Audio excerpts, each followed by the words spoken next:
Hello, hello, and welcome to an earlier start of Phoenix with Phoenix, right? And hi, Kaiser, if you're still here, I did see a message. Hi. Yes, 2 hours early, as stated by schedule, because I have to go to bed very early today, as I have to travel by 6 a.m. tomorrow. Yay, I'm not excited. But I gotta do what I gotta do. I have to go to sleep very early. Hopefully I can do it. Hopefully. But yeah, today is more trial time and I'm excited. Is this the third day or fourth day? I cannot remember. But anyway, let's see this to the end. Probably, maybe, worst come worst, next time it will be finished. I will take a break from like the next game or right before the next game. I'll play something else in between before playing the next Phoenix game. As much as enjoyed it, I do want to play something else now. Don't know what yet, but I'll figure it out. I have many options, so I'll go from there. Oh, by the way, I don't know why, or rather, I did not see the necessity. I got a new phone in like the beginning of the year, and because I have a new phone and the power lasts way longer. So usually I would, with my old phone, have my portable power bank. Oh, it's just power bank. I have my power bank like with me all the time. But because I have my new phone, I don't need it. And so since then, I have not seen it. Like somehow I was like, where is it? I asked myself that for months, but I never looked for it. And now because I have to travel tomorrow, I was like, oh my god, I need it. So right now, just before stream, I thought, okay, I wanted to look through my bed because... Hi Dunk, hi.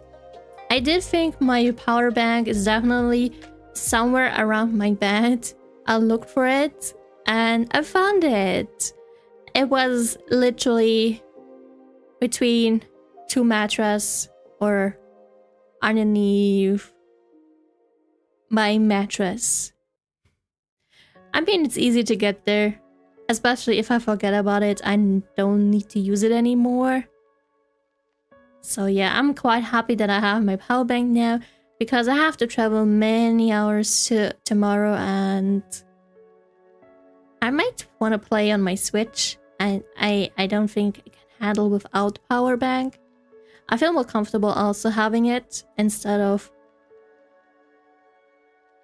relying if I can actually have a port there to put my cable in or something. Where are you going? I'm going to Germany. Yes, I'm going to Germany. I'm traveling by train there, so it will be a long, very long ride. Yes. I'll be a few days in Germany and yeah. I have been a few times in Germany, but never up that north. Because I'm really going north and it's quite interesting. Although maybe...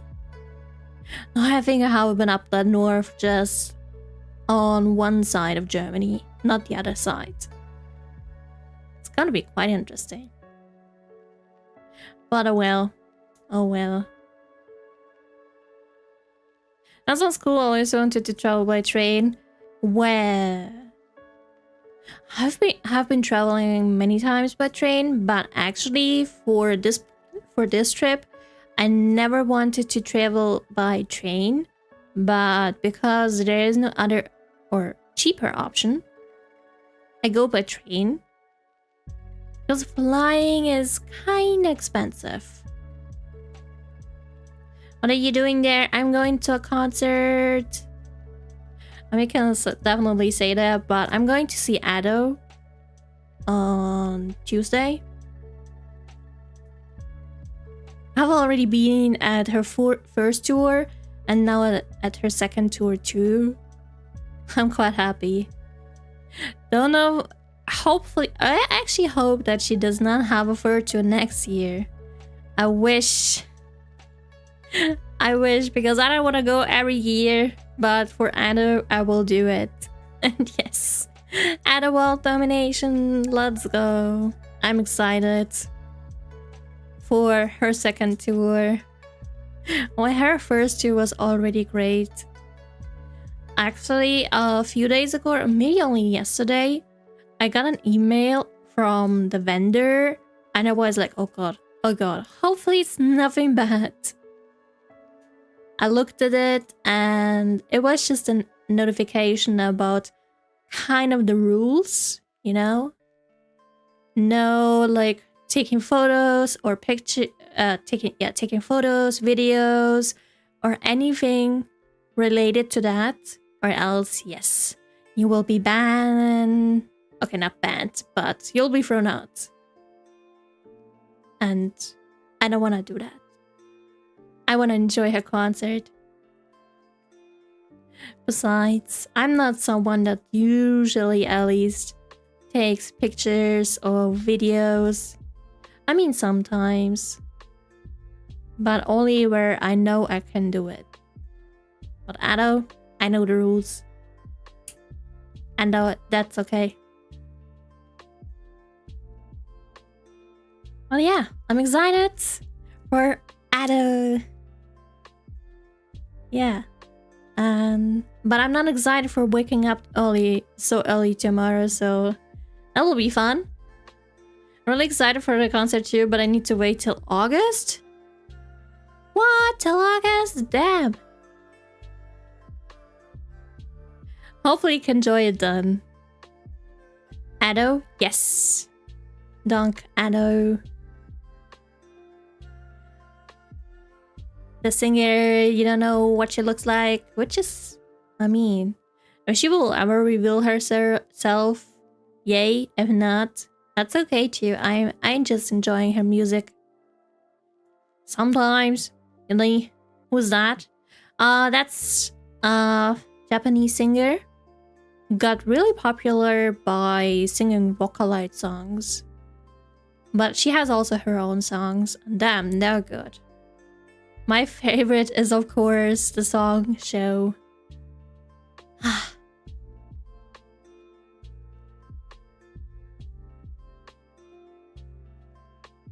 And of course, and she is hidden, so you cannot see her in any way, kind of form. At least not like face, her complete face or body. You can just see her shape. First time she was in a cage, and hopefully this time, because I have seen like a TikTok. I have seen a TikTok. Oh yeah, versus Motherland. I think I never had it. I never listened to it before. I'm a bad listener. I gotta listen to the more stuff. I hope this time, yes. I have seen a TikTok where she goes around freely and still is hidden. That's amazing. But if she's in a cage again, or like somewhere else, like not seen, that's okay. At least I can enjoy her music. Yay.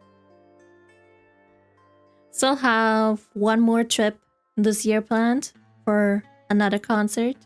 And then finally, I have my freedom and my peace of no concert this year that are not outside my country. Ah, yes, that was from the Shins. Ah, okay.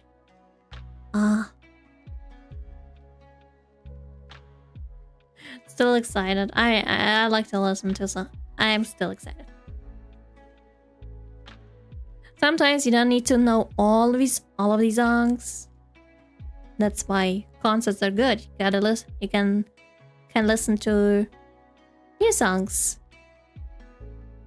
Or songs that you haven't heard before, and live. That's the great thing. Here is something live. Now. We'll switch to the game now. Yay. Finally more trial time.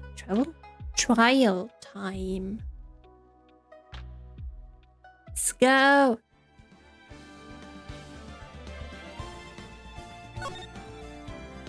We are at day 3 trial later. I did not even finish day 3. I seriously forgot like almost everything from last time. At least where I ended it. Oh, I ended in the middle of it. Ow.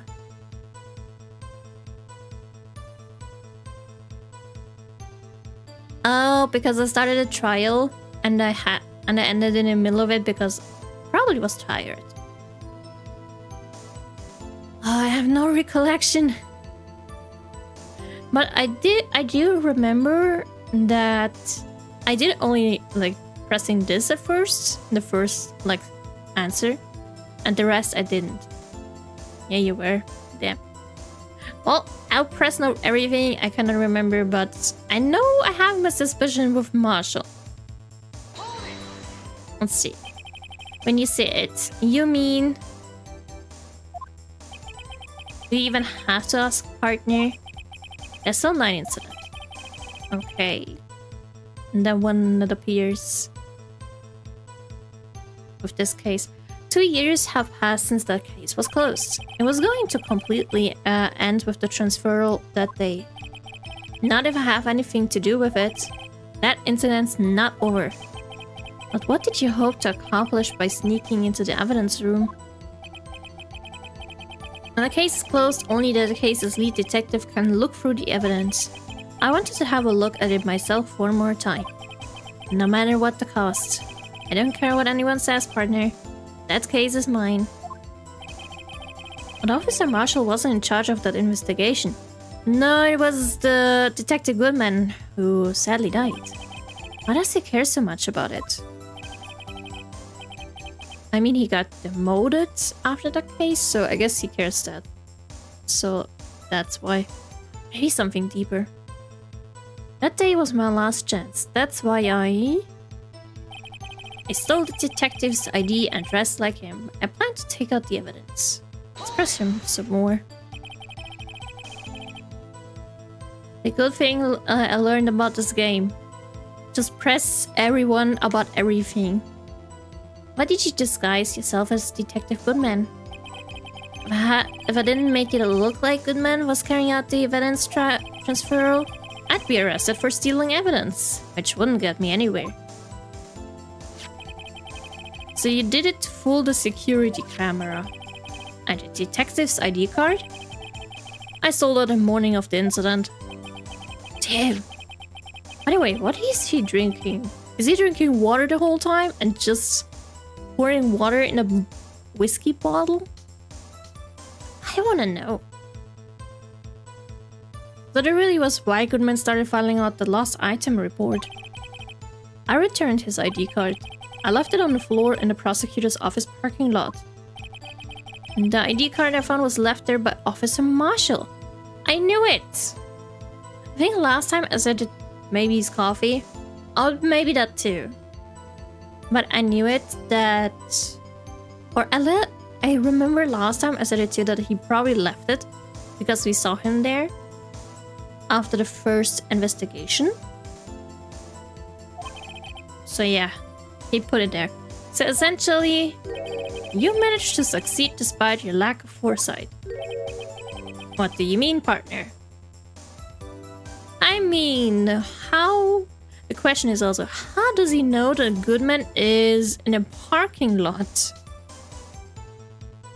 Maybe he heard he got killed and that's why he hurried there and just kicked everyone out only to put the ID card on the floor.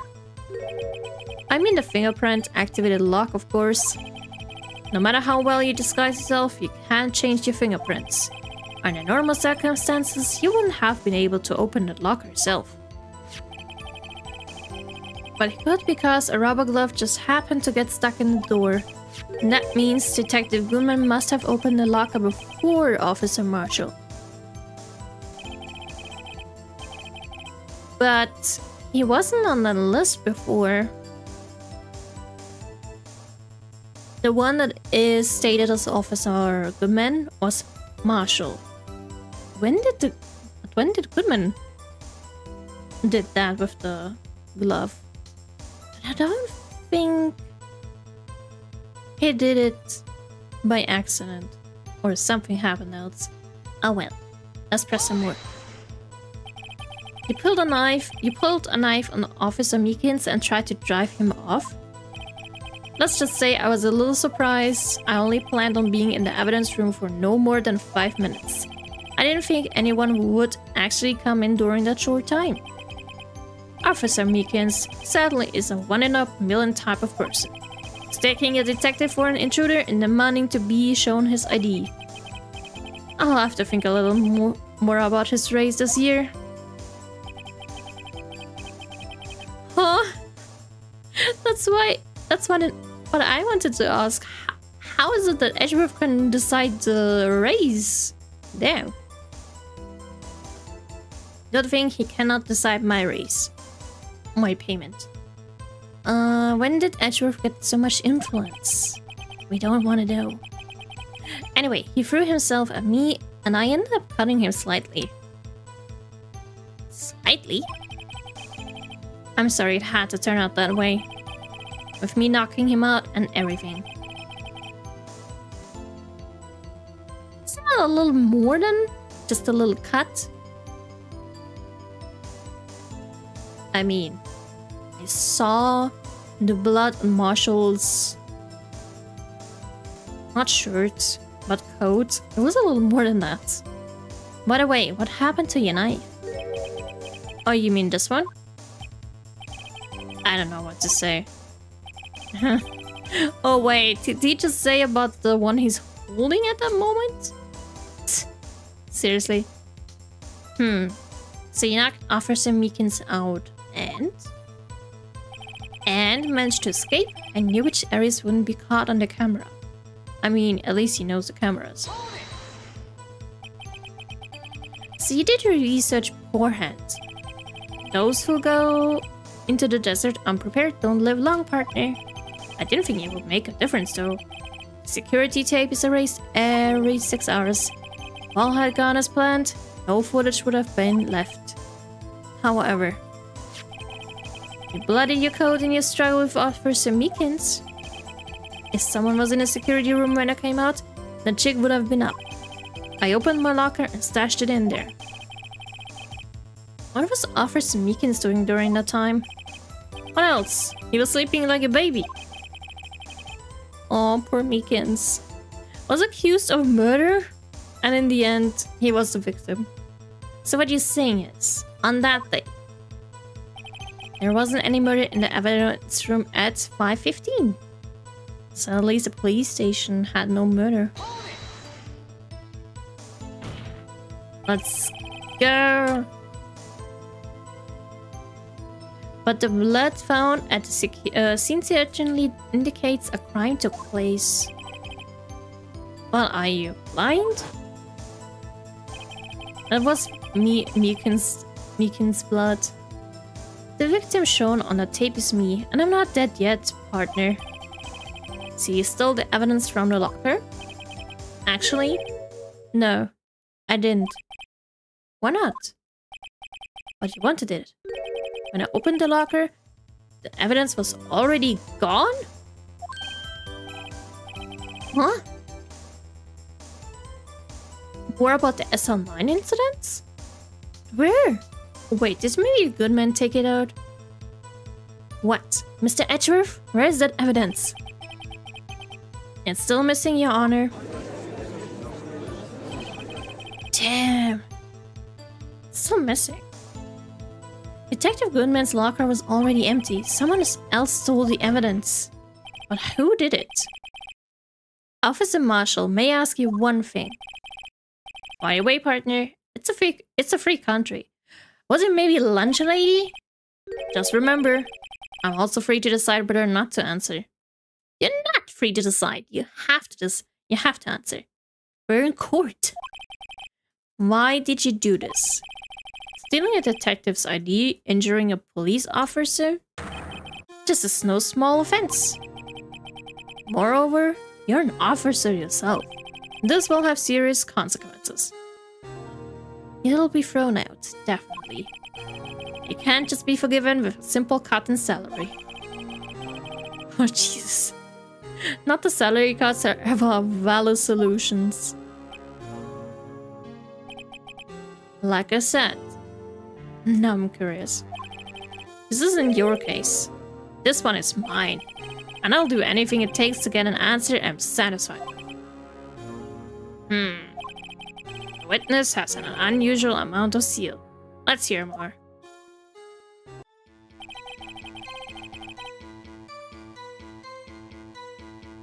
I can't just forget the SL9 incident, you know why? I don't know. Tell me about it. I'm all ears. But that case was solved 2 years ago, wasn't it?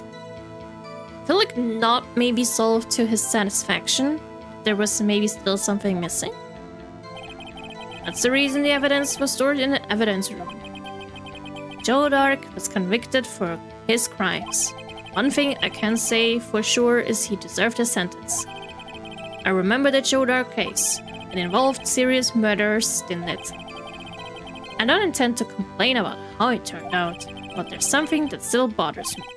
Something went down at that trial. Something no one will talk about it. Oh, what happened?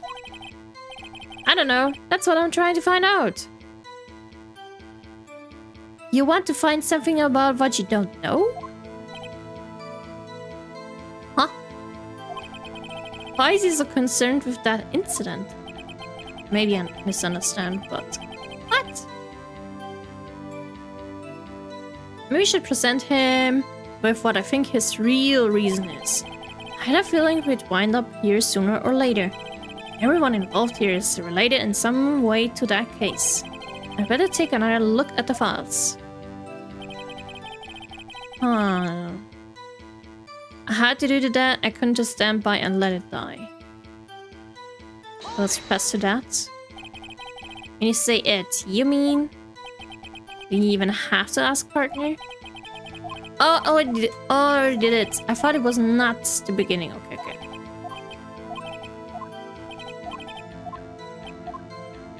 Okay.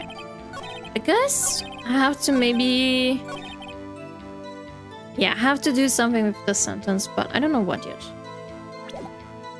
So, something for the true reason. Let's check about it. Okay, incident number SL9. Perpetrator, Joe Dark, crime, serial murder, sentence death. Okay, victims, Edward Jones, Edith, Kirby, Jeff Bates. Eel Marshall? Is it maybe because of the victims?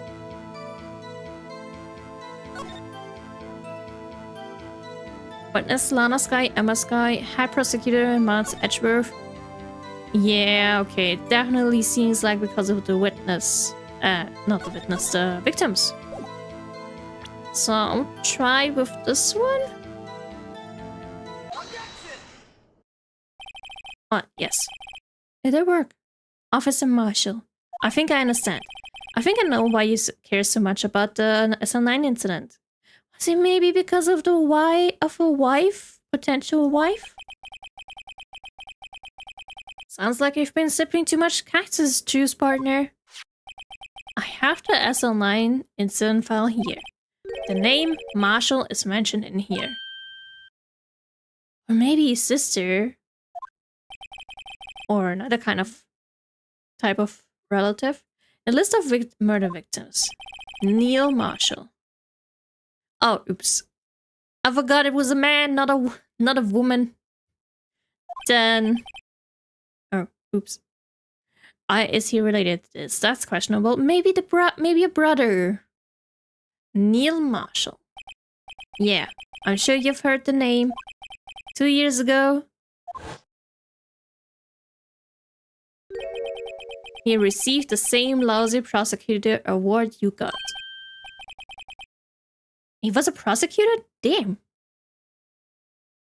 What? A prosecutor? He must be talking about the King of Prosecutors award.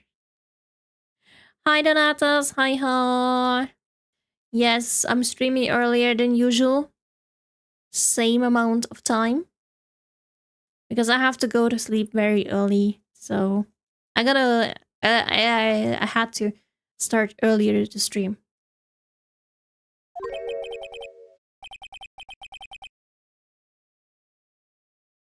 I think it put it in a schedule. Hopefully it did.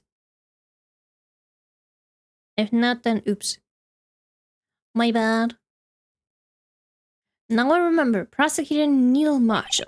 He handled the SL9 case before I did. And then was killed. Damn. Oh, you don't have to be sorry.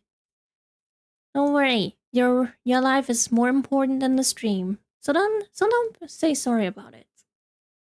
If you can't catch a stream, that's totally fine. Sometimes or a lot of times, there's more important stuff than a stream. So don't worry about it. That's right, he was killed. And the case fell into your hands. But what's his relation to you? Is he his bro? He was my brother. Oh, no. The guy. Got signed for my first pull for a banner. Ooh, congrats! Congratulations! Now you can save up more, pull for Cypher more, or get her Lycone. But either way, congrats for pulling her. That's lucky. Enjoy your luck as long as it lasts. But yeah, congrats. Poor Marshall. Wait, what's his first name? He was investigating the murders with Damon Guns, the then Deputy Chief of Police.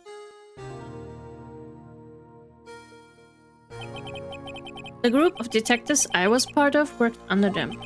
We were desperate to prosecute the killer. Oh, that's the guy. Joe Dark. My brother fought Dark and was killed. That was the first time Dark left behind any evidence. And that was all we needed. He was arraigned and incarcerated. The case was finally closed, at least according to the public records. What do you mean? My brother couldn't have been killed by Joe Dark. I knew a brother better than anyone. No one could have beaten him in a fight. And that's it? That's your reason for your insane actions? There's more to my brother's death than what the records say. Maybe he was drugged or something, or poisoned. No matter how much you try to hide it, you can't fool me. Well, at least one thing's for certain. Now we know what happened at the police department on the day of the crime. And that was the last day the SL9 case could be reopened. Not satisfied with its resolution, Officer Marshall planned to steal the evidence. Disguising himself as Detective Goodman, he entered the evidence room. Officer Meekins confronted him, so he rendered him unconscious and fled. Yes, this mystery has finally been cleared up. This mystery, but we still have one another mystery. No murder took place at the police department that day. Which means we are now in a kind of worse situation because, well, our not victim, the one that we defend, now still the main murderer. The things that happen by chance never cease to amaze. No, not Lana. Is it Lana? Lara? Eh. At exactly the same time as the murder at the prosecutor's office, This fake murder was going on at the police department, which is a really interesting coincidence. Chance? It's got to be more than just that. You mean it was calculated, maybe? So if no one was murdered at the police department on the day of the crime, that means the murder in the prosecutor's office parking lot was the real one.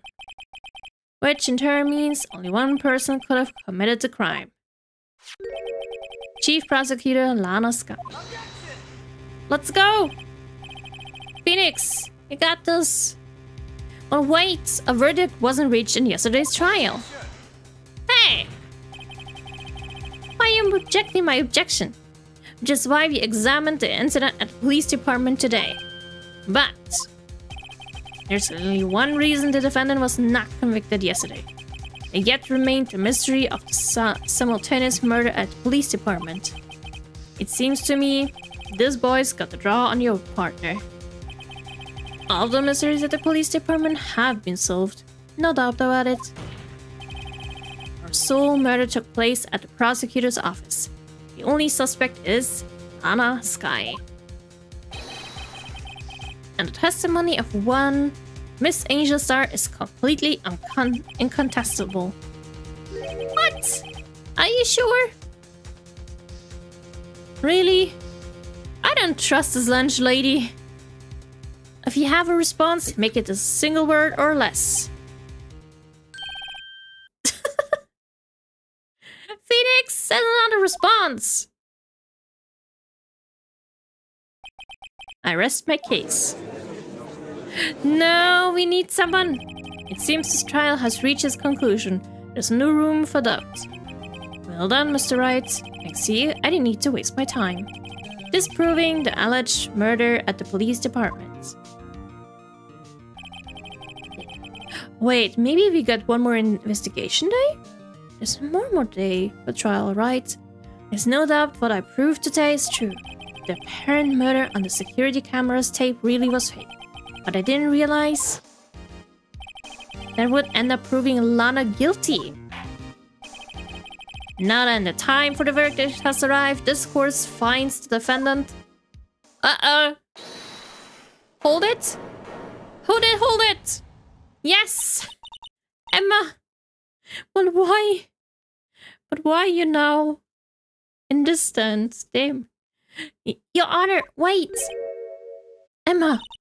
The defense has an objection. A scientific objection. Right?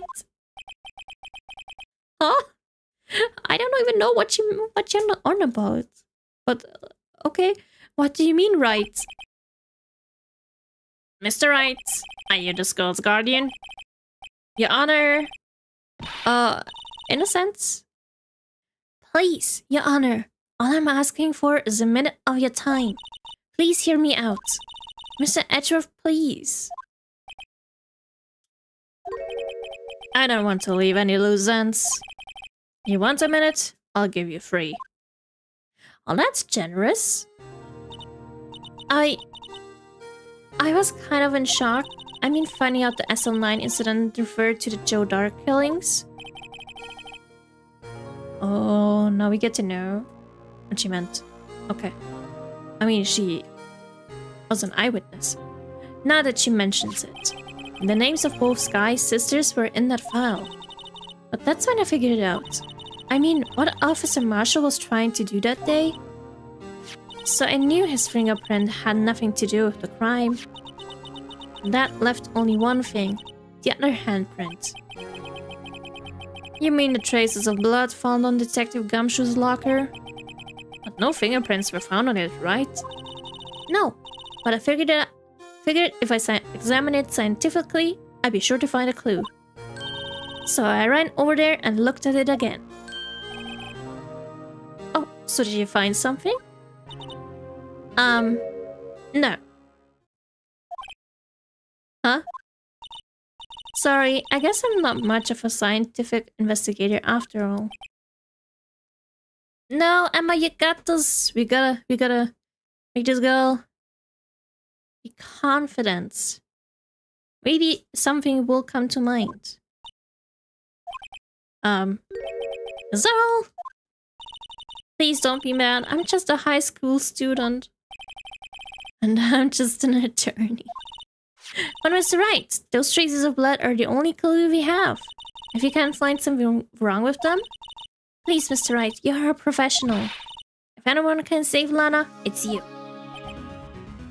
Me? Oh boy. Time's up. No! Judge! Please give more time. Not at Mr. Wright. With regard to the incident at the police department, does any reasonable doubt remain? It appears the defense is troubled by the other blood mark. Ooh, Itchy Boy's helping. Looking at the floor plans, a handprint was discovered around here. Is there a problem with this? Mr. Wright, I'm sorry I can't be of more use. But still, if you can't find anything wrong with the blood mark, Lana will be... Please answer my question, Mr. Wright. You don't have all day. Yes, Your Honor.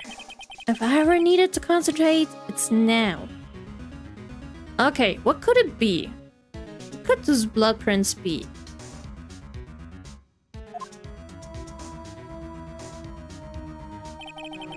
What could be wrong with that handprint on Detective Gumshoe's locker? Could there be something I'm missing? I guess I object. I don't know what there is, but this handprint left at the crime scene clearly shows a contradiction. Uh-oh. I don't know what you're going for, Phoenix, but okay. The only thing that seems clear is your grasping, Mr. Wright. You've been staring pretty intently at those floor plans. Tell me, is there a problem with them? Yes, this is strange. Take a good look at these floor plans. Something is missing. How so? Missing? You mean something hasn't been drawn on there? Yes, something that, when drawn, will completely change the meaning of the blood mark. How so? Let us pray the defense isn't simply trying to buy time. Very well, Mr. Wright. With all these evidence here, there's got to be something I can use. The question is, which item can prove something is missing in the floor plans? Which blood? Not blood. Which item? Okay. No prints. No prints? Or maybe it's because it was made with a glove. Traces of victim's blood. No prints. Wait. Traces of victim's blood but no prints. And the thing that was the blood print? The blue patch? No! The thing that was on the locker had no... It's like a glove as well, so not leaving any fingerprints. Which item can prove something is missing on the floor plan? Huh. I don't know. Probably not the knife, but... We'll go through it. The autopsy... Goodman's note, victim's note... What was that again? Never mind.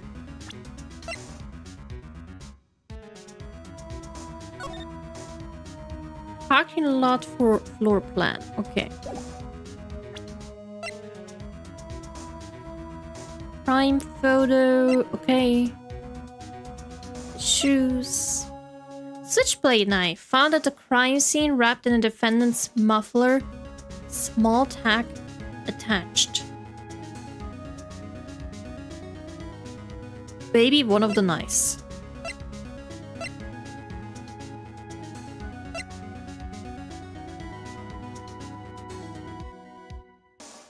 Evidence from a past case of Edgeworth brought back to his office by Gunn's request. A half-written document dated... Okay, that's the lost report. Evidence room floor plans. Scene of the stabbing.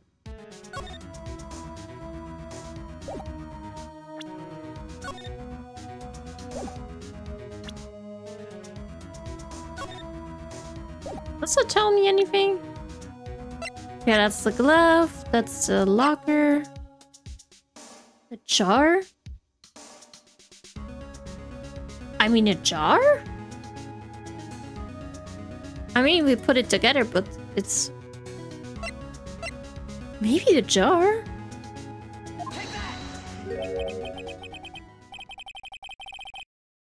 Stacy, back west, when even a blind man can hit with buckshot. That is, so long as he's facing the general direction. Seems Mr. Wright's not sure which direction to face. It's no use. The more evidence there is, the greater the chance of me being wrong. Oh no. Just calm down, Mr. Wright. Try and remember what the evidence room was like on the day of the crime. What's it that bothers me about this block?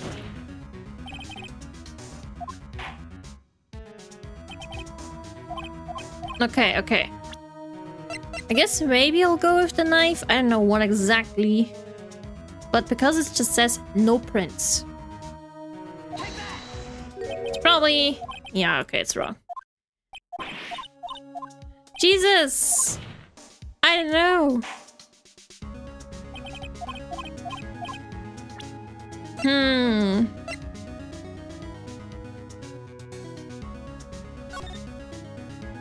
No, what? Let's check the camera. Day of the crime. The badger? No, we can put it out later. The paint.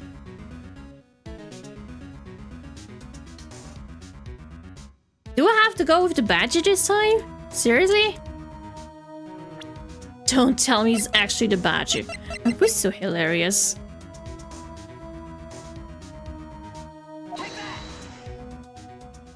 Oh! It's actually a badger. What the heck? I did not expect that. The badger! This time I actually have to use it. It's the blue badger. This time it is. What about a piece of plywood? The blue badger, mascot of the police force.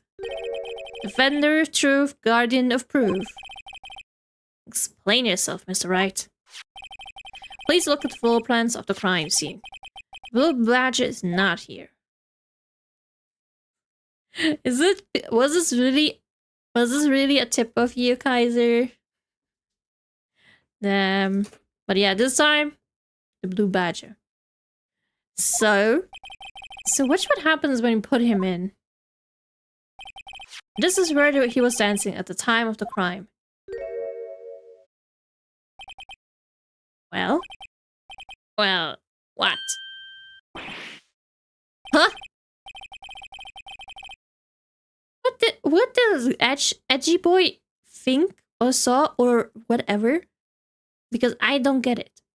That's right, so long as the blue badge is dancing here, it would be impossible to place a handprint at the spot in the locker.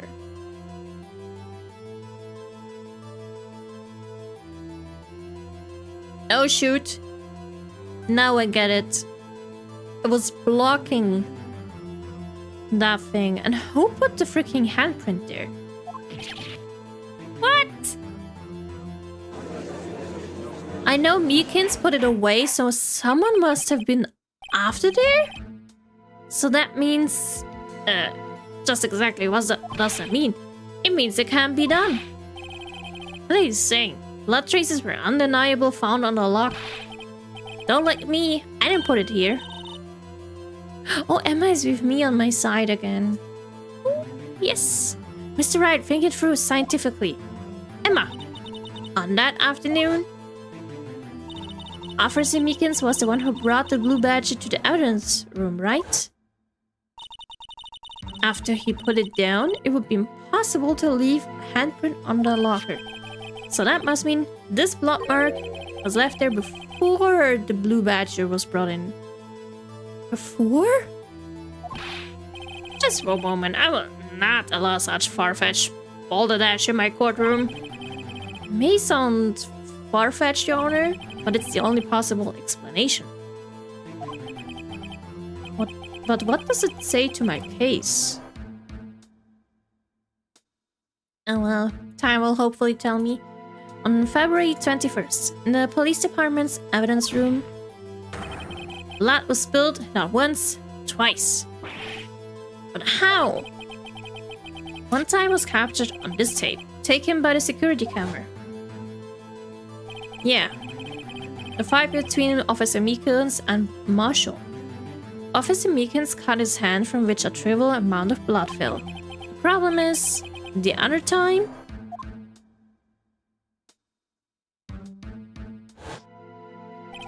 someone bled prior to the struggle shown on this tape. It had to have been Goodman. Had to have been Detective Goodman when he was really murdered. That's ridiculous. I refuse to accept your absurd claim. How did he? We'll probably figure it out next trial. Oh, let's go. The murder portrayed in the security tape has been proven to be a fake. However, that does not explain the blood mark found on the locker. Objection!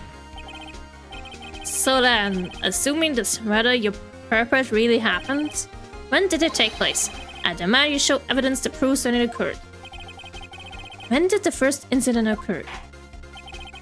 To summarize, the defense claims that prior to the Officer Meekins being cut by Jake Marshall, who was posing as Detective Goodman, another incident took place in the evidence room. And that's right, the blood mark on the locker proves this. Very well, then tell us, when did this first incident occur? As Mr. Ashworth said, proof must be presented. Proof that shows when the murder took place. There's only one piece of evidence that can show that. Now then, will the defense please present its evidence? What shows the first crime took place? I don't know! I don't know, and I cannot say from the life of me. Okay, that's... maybe now the jar?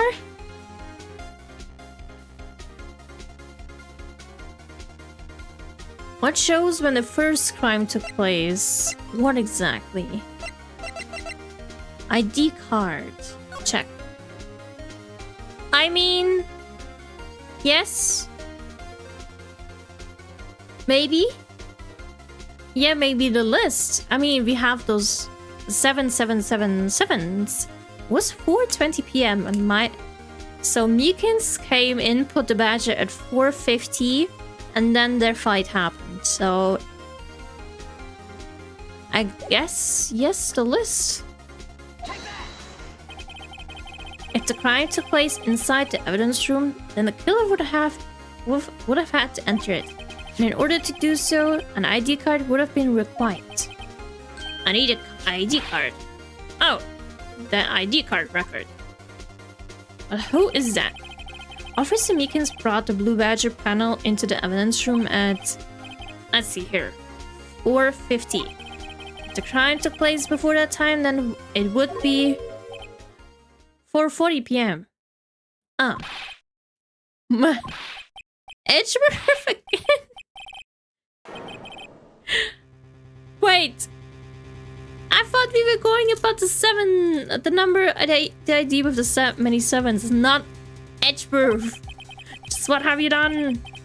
I never would have figured you had the nerve, boy. Drop the act, witness. It doesn't take a lot of thought to figure out it couldn't have been me. Nope, I ain't getting it. I'm afraid I don't understand either. It's clear from the luminol test that blood was there. However, when the second crime took place, both Officer Meekins and Officer Marshall failed to notice the blood. And that means the blood from the first crime was wiped away by the real murder. I would have had just 10 minutes to murder the victim, carry his body away, and clean up the blood. Unfortunately, that's physically impossible. I mean, it's like 10 minutes.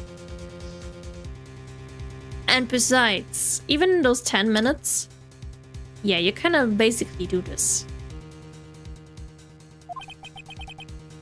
That would mean the crime must have taken place before Mr. Edgeworth entered the evidence room. Let's look at the chart again. There's only one other card number remaining. 7777777.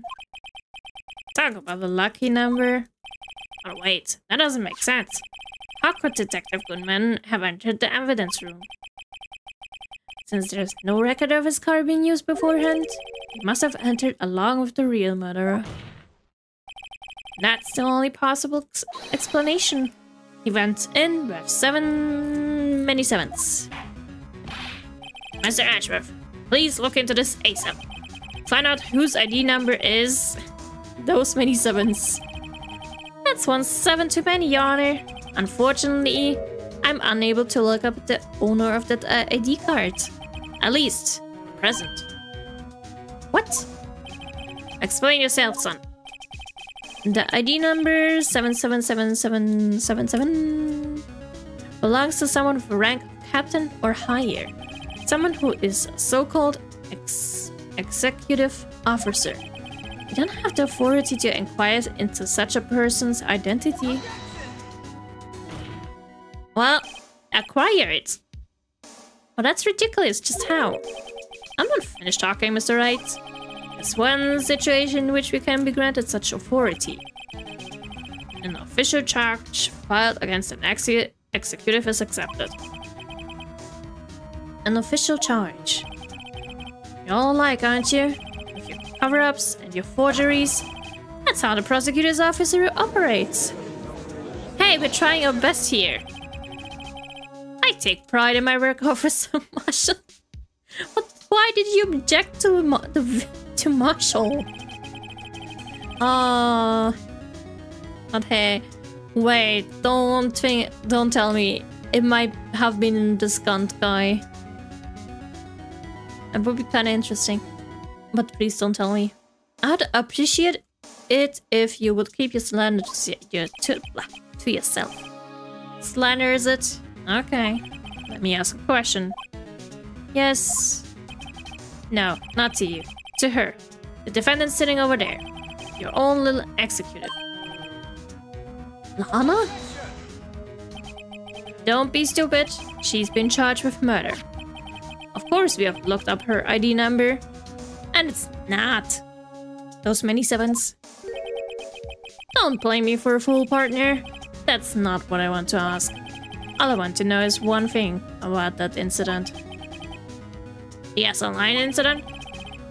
Answer this, Media's chief prosecutor. In a trial over 2 years ago, did you really only use legitimate evidence? You mean it could be forged? Oh, she's in the stand. Do you need the witness to repeat his question, Chief Prosecutor? I heard him fine, Mr. Edgeworth. 2 years ago, I was in charge of the prosecution for the trial. At the time, occasionally, we felt the powerlessness of the law. At least, I did. Lana. I became a prosecutor in order to suppress crime with the law. But before I realized it, we were the ones being suppressed by the law.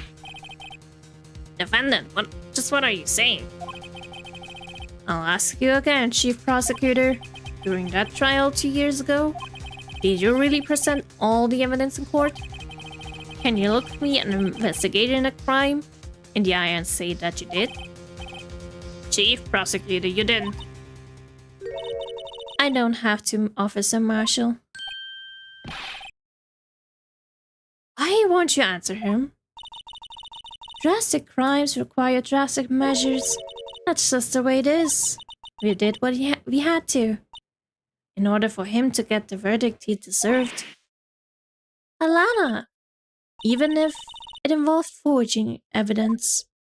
Wait, so you really did forge evidence? Why? Was it because of the prosecutor Marshall? See? That's what I'm talking about. No. No. So many orders.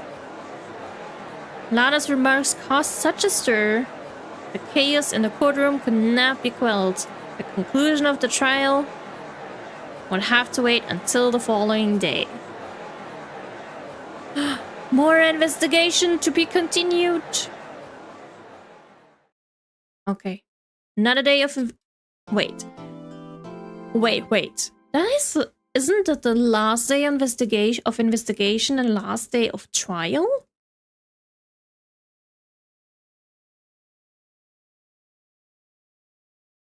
It seems like that, so that must mean then probably now we get to the peak of this trial.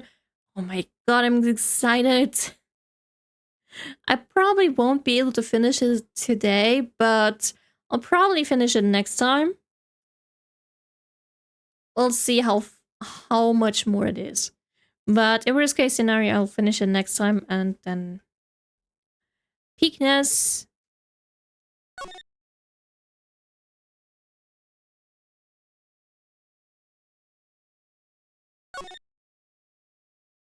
Sorry, while drinking, I kinda swallowed the water. Where the air actually should go, not water. Let's go, investigation.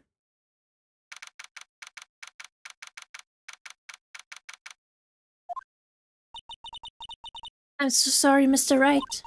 I'm so sorry for what my sister said. Yeah, the drastic crimes require drastic measures.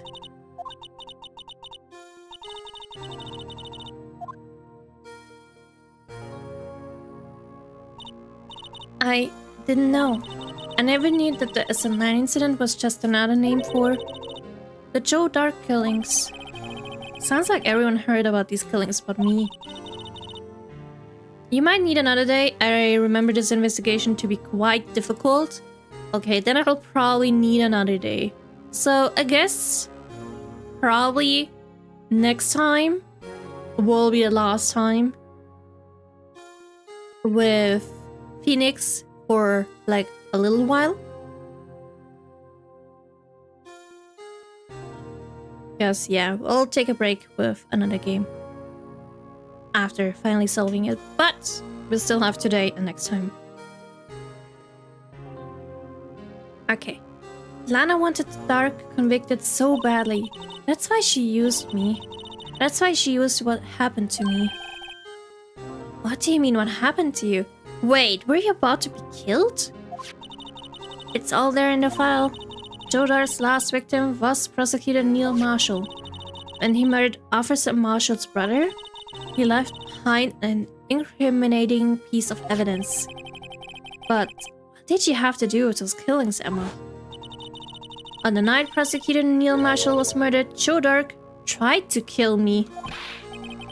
Oh. What? He tried to kill you? No way. Officer Marshall's brother Neil was only trying to save me.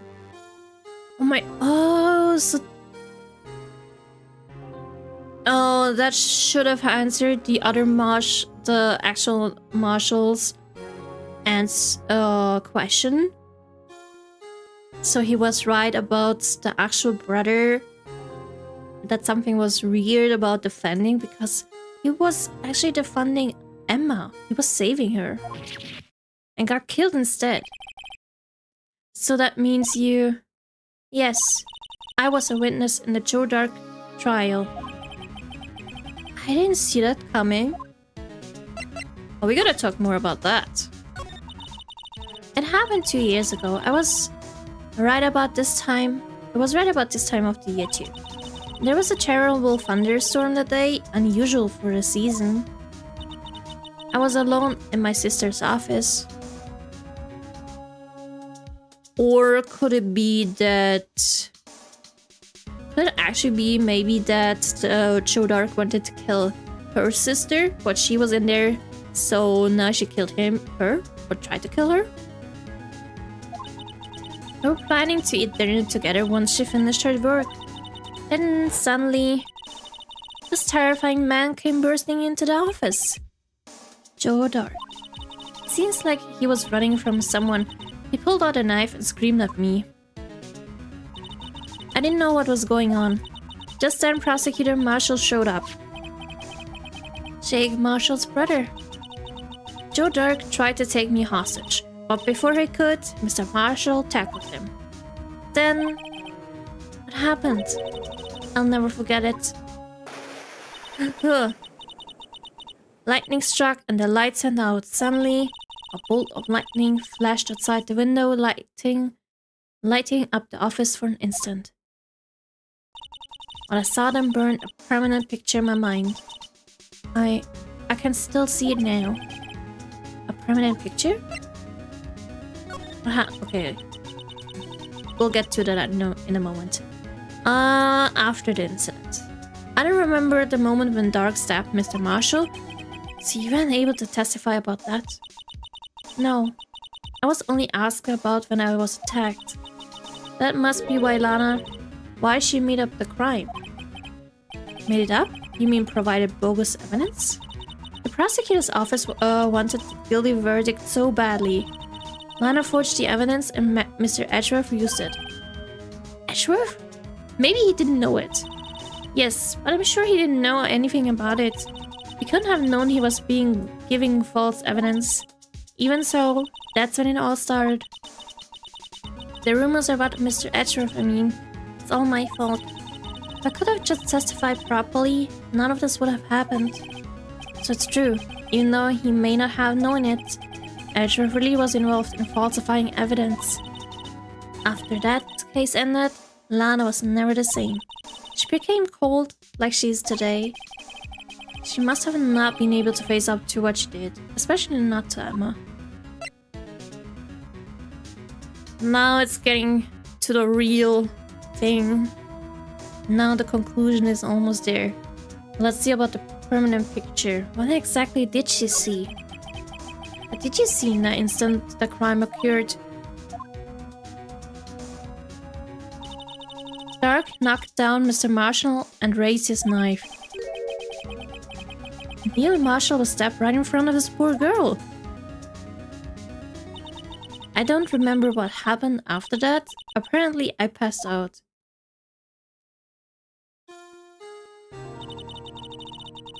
I came to, Lana was cradling me in her arms. Poor Emma, you've been through so much.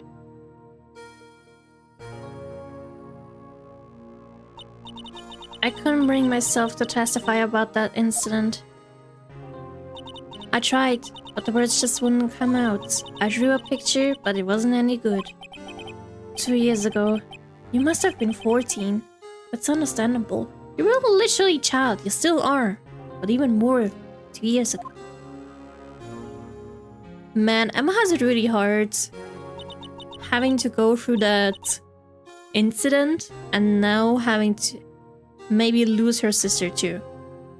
Once it was all over, I made up my mind. I decided that when I grew up, I'd become a scientific investigator.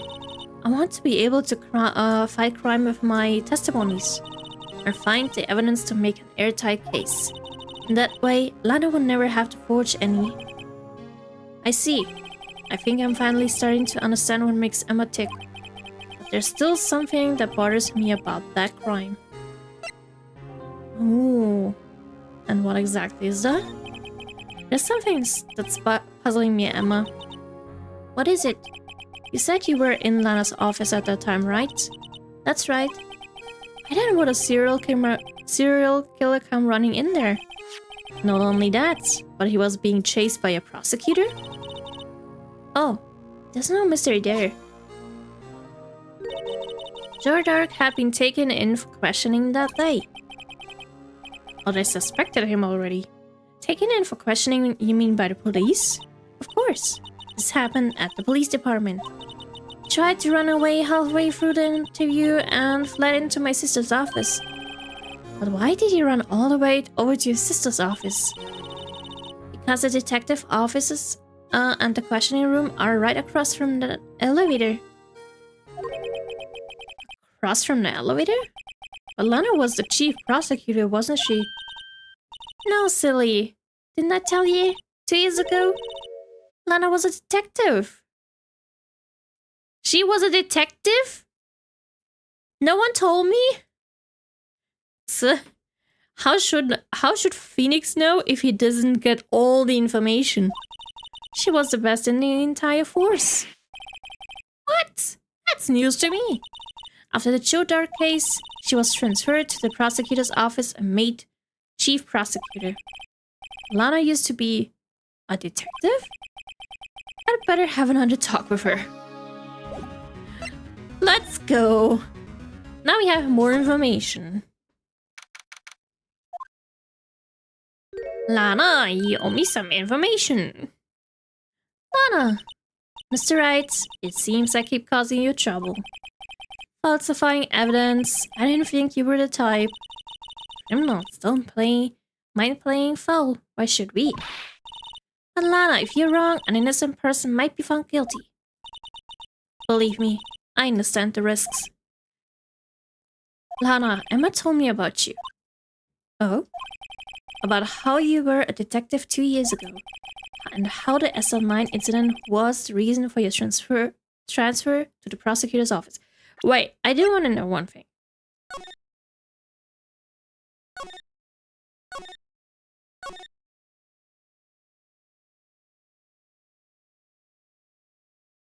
Why did I skip over that? Or maybe probably I read it, but I did not understand it. But, or maybe it was added. I probably did. I don't know. Anyway, it's there. Investigators Damon, Gunt, and Lana Sky.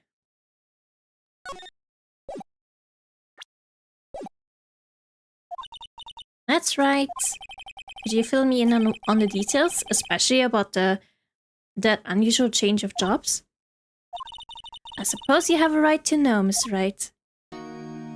Okay, let's tell me. I want to know about the detective things first. It's true. I was a member of the police force 2 years ago. She was amazing. I can understand. She looks awesome. Oh! I pressed accidentally. Oh well. Whatever, Chief Gant, I did miss the first one. He was the deputy chief of police back then, but he still worked the crime scenes. Damon Gant. He was everything I aspired to be. They were the best team ever. They solved crimes before the reports could even be filed. Emma really idolizes her big sister. But now you're a chief prosecutor. What happened? I always planned on becoming a prosecutor. The reason I became a detective was to gain experience investigating crime scenes so you could use that experience in court, right? Gunt's help in the SL9 case was crucial to its resolution. After that, he became chief of police and arranged my transfer to the prosecutor's office. Maybe I should ask more about this investigation of theirs 2 years ago. Later. Let's ask about the trial first. A lot of revelations were uncovered at the trial today, not the least of which was the fact that this case is largely connected to another one 2 years ago. Evidence from that case was stolen as well. So, I expected as much. I know how obsessive Officer Marshall can be. That trial, it really wasn't fair, was it? I believed in you, Lana. I believed that no matter what happens, you'd always stick to the truth. Couldn't it be helped, Emma? At that trial 2 years ago, I sold my soul. Well, all drama aside, the fact of the matter is, at 5:15 there was no murder at the police department. Tell me it's not true, Lana. What the witness, Mrs. Starr, said about you stabbing Mr. Gunman with a knife. Lana, I don't understand. It's getting interesting. Oh, I'm so excited to know the conclusion. If she really stabbed him, but probably not. But I wonder. Oh, I'm so excited, but that will be next week. Anyway, I'm gonna continue. Sorry for saying that now. Why won't you tell us? Emma, this doesn't involve just me. I don't think I've ever seen Lana look so faced before. She looks really sad. Like, she has to conceal a lot. But why would she conceal it? Oh, dark investigation. 2 years ago, I was second in command of the detectives' investigation dark. Second in command, that means the investigation lead was Damon Gunt, right? Yes. Deputy Chief Gunt and I shared the same office and the same investigations. They even had the same office. We led a team of the best detectives on the force. Detective Goodman, whose case it was, Jake Marshall, and Angel Starr. It was the first time Marshall worked with his brother. He was quite gung-ho. I bet he was excited. Without a doubt, Joe Dirk was the serial killer. You asked him to come in for questioning. We were desperate for evidence. That was when his final murder took place. When he tried to murder Emma. Prosecutor Marshall was trying to save me from Dark. You see, the first person who happened upon the scene of the crime was me. Now you tell us. First one at the scene. So you had seen something. Damon Gaunt and Neil Marshall were the ones questioning Dark that day. The investigation was in its final stages and Dark must have suddenly panicked. So he waited until Gaunt and Marshall let their guards down, then fled the room. From there, he went straight to the office shared by Deputy Chief Gaunt and myself. That's where he found me. But why was he going to the office? Why was he running to the office? To that specific one, exactly. So you were the first person to run to the scene, Lana? It appeared so. I was filing some papers while Gaunt and Marshall were questioning Dark. This is interesting. I agree. I definitely agree.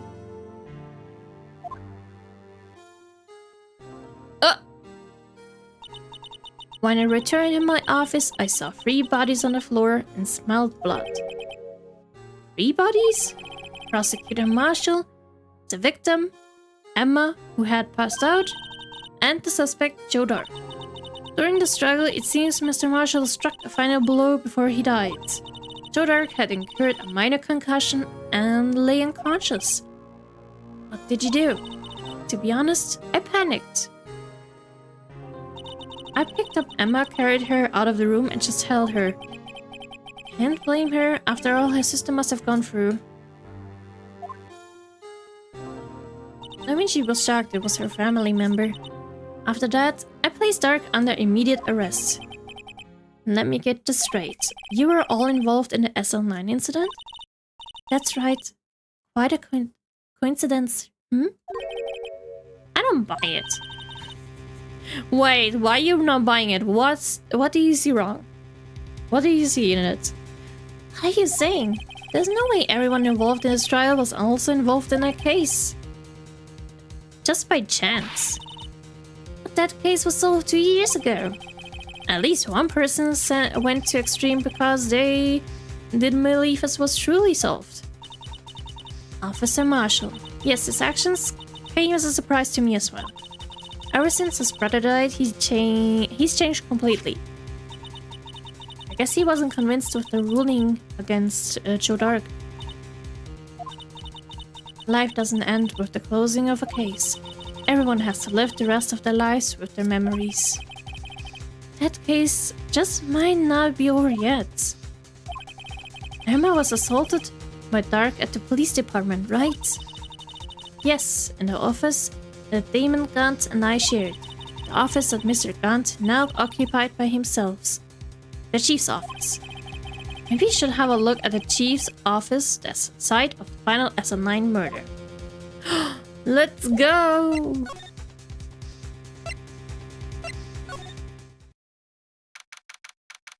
Okay. I don't see Detective Gumshoe anywhere. Things seem kinda quiet around here today. You're right. Chief of Detectives seems the same, though.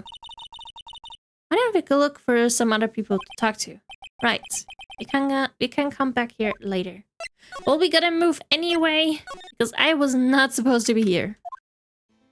Marshall! Howdy, Bambina. Oh, Mr. Marshall. I never thought things turned out this way when I woke up this morning. But, Sarah, you never know where life will lead you. Bambina. I should have known my luck had run out when old Billy dried up this morning. Billy? Must be his pet cactus. Oh, it's a cute name for a cactus. That's so sweet. Say, where are you headed? Just over to the prosecutor's office for a little interrogation. It's a voluntary appearance, but we all know I won't be coming back. Sorry, but you can't go in the evidence room today, partner. Mr. Marshall, why did you do that? Besides, we don't need the evidence room now. We need another room. The chief's room. Why do prospectors head west? If ever there was a case I needed to know the truth about, it was that one. Before you turn yourself in, Mr. Marshall, would you mind telling us exactly what happened? Looks like I won't be getting a steak lunch today. Okay, let's talk to him a bit before we head to the actual room. Okay, the trial. Something was fishy about the trial from the beginning. It wasn't just me either. All the detectives thought so. What do you mean fishy? Some of the facts reported were inconsistent with the evidence we found. For example, the murder weapon. The murder weapon? You mean that switchblade knife with the broken tip? That was Joe Dark's, alright. But in the initial autopsy report, a question was raised. A question? Maybe about where is the tip? The blade of the knife was not a perfect match with the wound the victim sustained. So there was a different knife? What does that mean? It means there's a good chance that knife was not the murder weapon. So there's a different one. However, in the report that was finally submitted, that possibility had been erased. The facts have been concealed with forged evidence.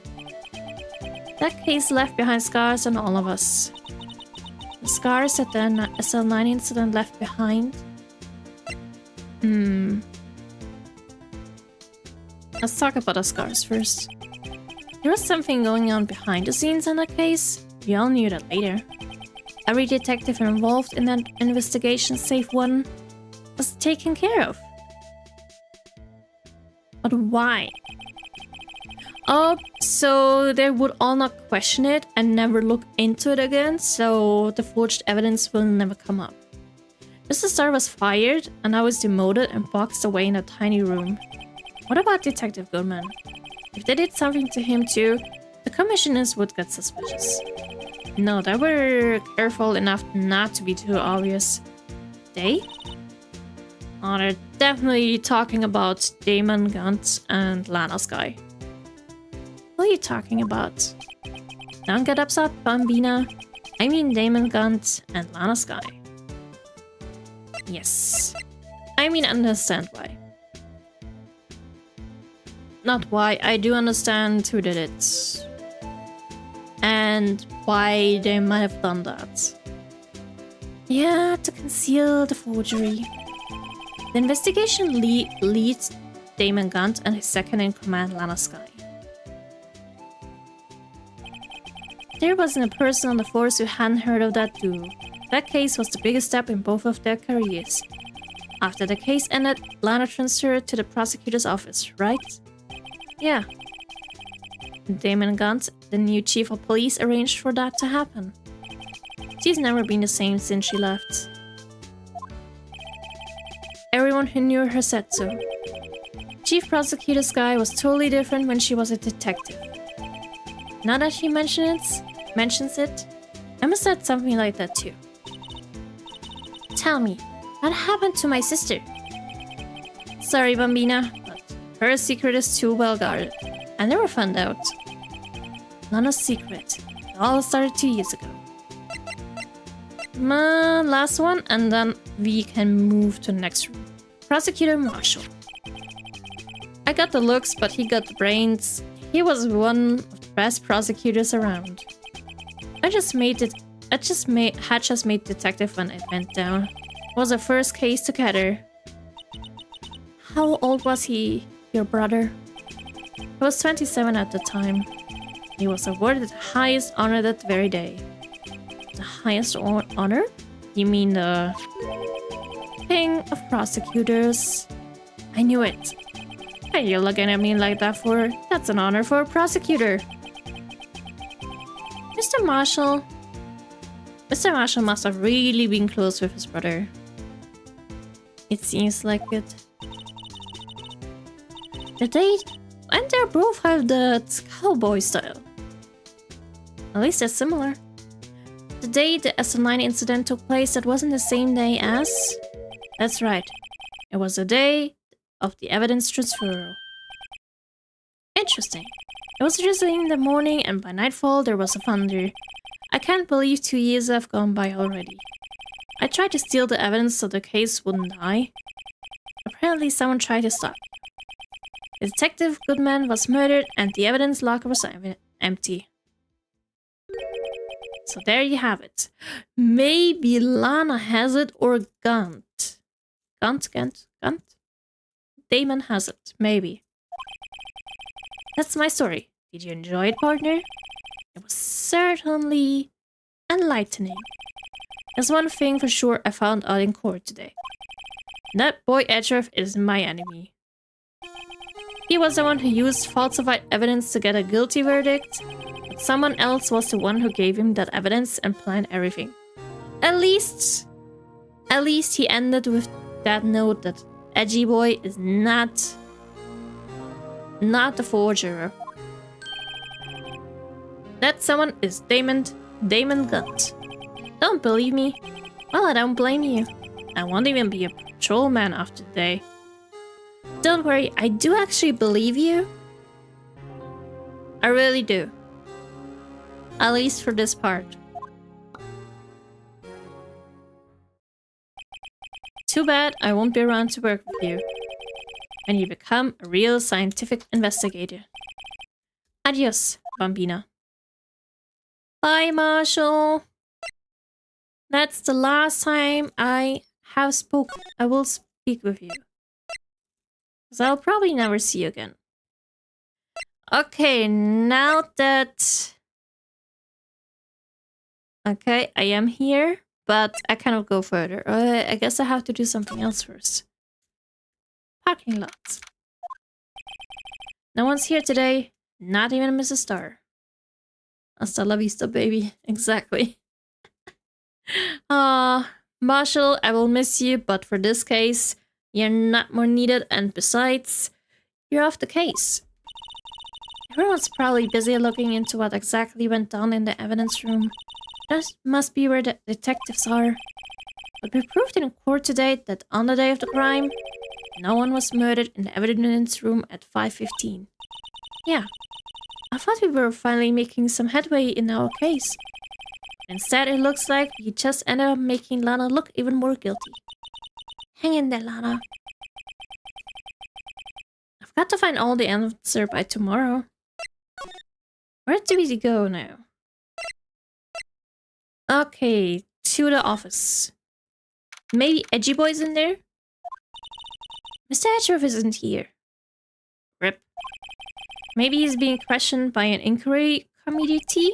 He took a real beating in court today. Yeah, with Lana admitting to falsifying evidence 2 years ago, I guess we'll just have to come back later. Okay, which means I do not know what to do. Okay, let's see. There's not much more talking, so... Let's just see if I can go somewhere. Police department. Criminal Affairs Department. Oh, let's go. Maybe Gumshoe's back. This place is always pretty empty, but today it's deserted. That must mean everyone's busy solving crimes. Oh, if you're looking for the others, they're all in the conference room. Oh, thanks. Wow, he actually talked to us. The chief prosecutor saying what she did and the decision about what to do, about Mr. Edger, not to mention her statement to the media and tomorrow's trial. There's more chaos going on than Thanksgiving and Christmas put together. I think festive is the word we usually use for those. Sir, I'd like to have a look around Chief Gunn's office. Just use the connecting hallway to the other building and take the elevator to the top floor. Really? You mean it's okay for us to go in there? Emma, don't question it. Just go for it. I mean, we aren't police officers or anything. Hey, you're right. You can't go in there. It's off limits. Now I see where Detective Gumshoe gets his unique charm. Emma, why did you say that? We could have gone just go on there. No questions asked. Well, what are we waiting for? Let's head to the chief's office. I guess so. Chief's office. Oh, I see a picture here. Ah, it's those three. Why is this giant thing in here? What the heck? Whoa, where am I? In the chief's office, silly. At least that's what it said on the door. Check out the pipe organ. That's real, isn't it? Hey, I used to take organ lessons in kindergarten. They used to call me Little Miss Bach, I would say. I thought I was a genius until they tried teaching me notes. Whoa. I never could remember where C was. Oh, we're busted. We are busted. Shoot. Oh, it's you two. Chief Gantz. He put the paper he was reading in his desk. So, Writer, have you been swimming lately? Hi, Roy. Hi. And yes, I do stream early. I rarely stream this early just because I have to go to travel tomorrow and I have to be at the train station at 6 a.m. so I have to go to bed early. So I have to stream more early as well. So that's why I'm so early. No, I haven't. I have been kind of busy lately. Oops. We're busted though. No. I can appreciate that. And he definitely hit the ID notes. I've had my hands full too with Mr. Marshall's misconduct and Lana's provocative statement. Provocative statement? Oh, you mean about the forged evidence? 2 years have passed since that incident. My, how time flies. See the big picture on the wall over there? Yes, I do see it. And that's a picture of Lana, Neil, and me. So this is Mr. Marshall's brother, Prosecutor Neil Marshall. We took it to commemorate our work together. Something's not right with this picture. I mean, I don't know what that is, and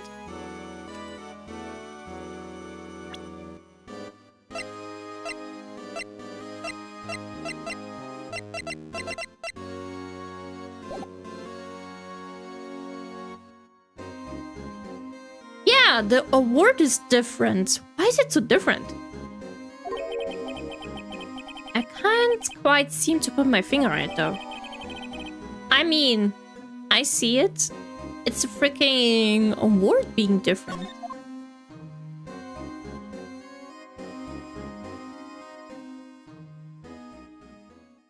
Will you linger any long in here?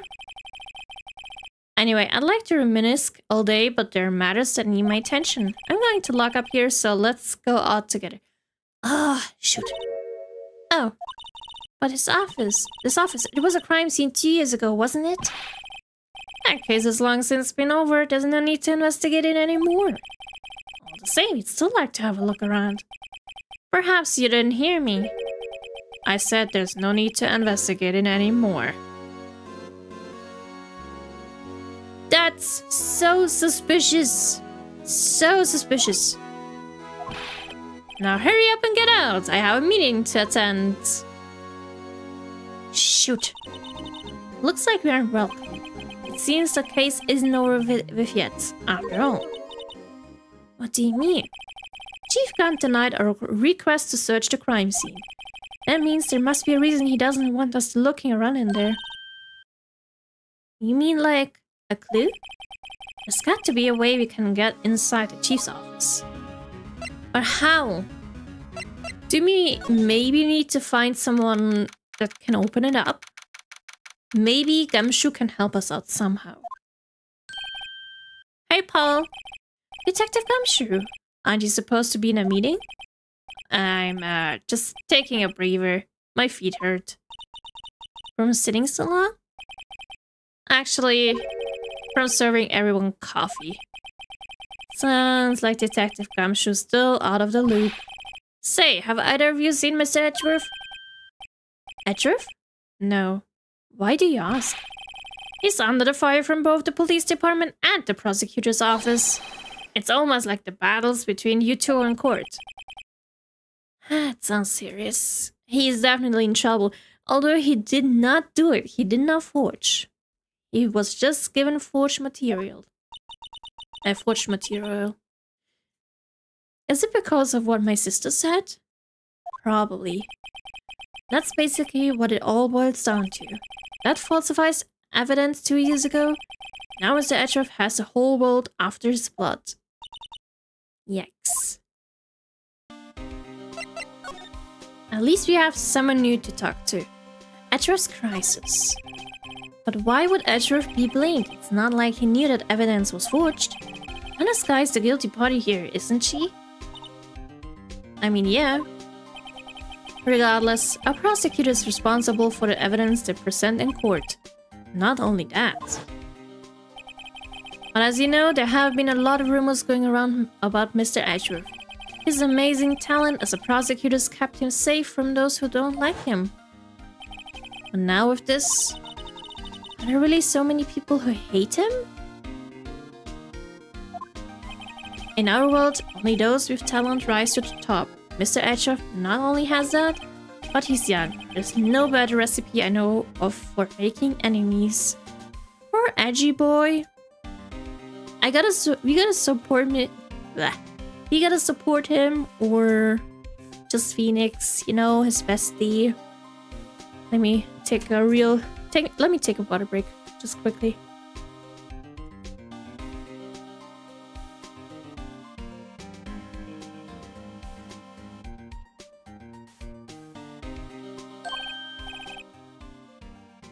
What?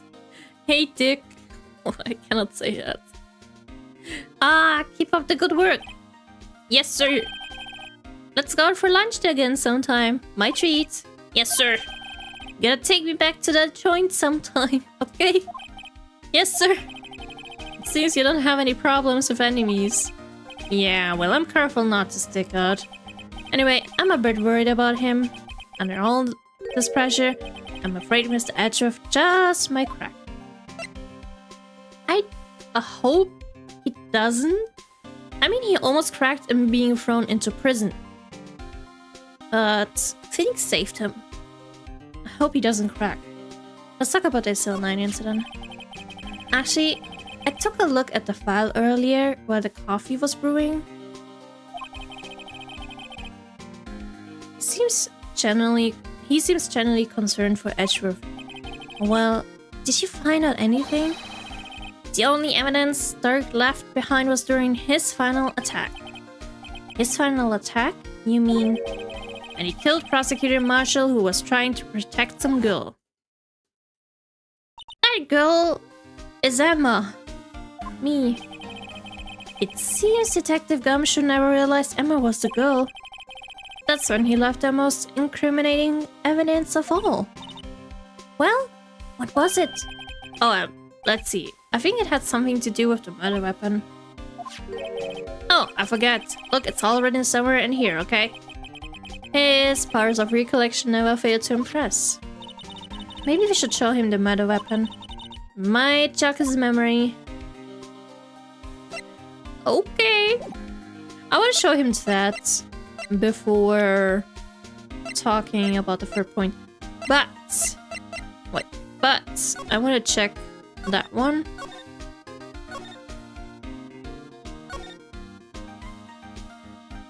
Crime, serial murder, sentence stuff. It's not in there. Okay, we have to jog his memory. Let's go. Percent. It's not that murder weapon we need, that's that. Okay. About this. Hey, is that... It has a tag attached to it with the label SL9 incident on it. I believe this would be the broken murder weapon you were speaking of. What are you doing with that? Ever since the case was closed, the knife's been locked away in a locker. On the day Detective Goodman was murdered, this Sunday it disappeared from the locker and was found in Mr. Ashworth's car muffler. That's it. Now remember what that incriminating piece of evidence was. When you showed me the knife, it all came back to me. Let's go. Well, what is it, Detective? Quick, before you forget again. Before we have to jog your memory again. Okay, let's see the murder weapon first. This knife, it was Joe Dark's, wasn't it? No? Yes? That's right. Trace it back to the store he bought it at. Plus it had his fingerprints on it too. But no one actually witnessed him using it to murder anyone, right? That's where his luck ran out. When you take a good look at the knife, you'll see it's broken. Seriously? When you have a good look at it, it's broken. Man, I hope in the next game Gumshoe is in there too. I would be sad if he's not. You don't have to take a good look to notice that. Yeah, well anyway. Take a guess where the broken off tip of the knife was found. That's what did him in. Where was it? The victim, Neil Marshall, was carrying it. Inside his own body. Huh? It was found deep inside the stab wound. Oh, there it is! Did it match Dark's knife? You bet, down to the last fiber. That's pretty conclusive. Let's go, we have two more stuff. Okay, now to Dark's crimes. Joe Dark was 42 at the time of the crime. He was just your run-of-the-mill businessman. A businessman? What made him take to serial killing? One day on his way home from work, he hit someone with his car. Wait, I gotta cough real quick.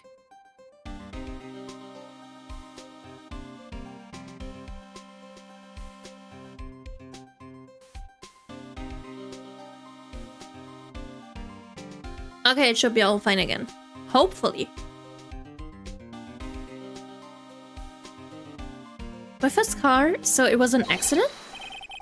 An accident, yes, but it transformed him into an animal?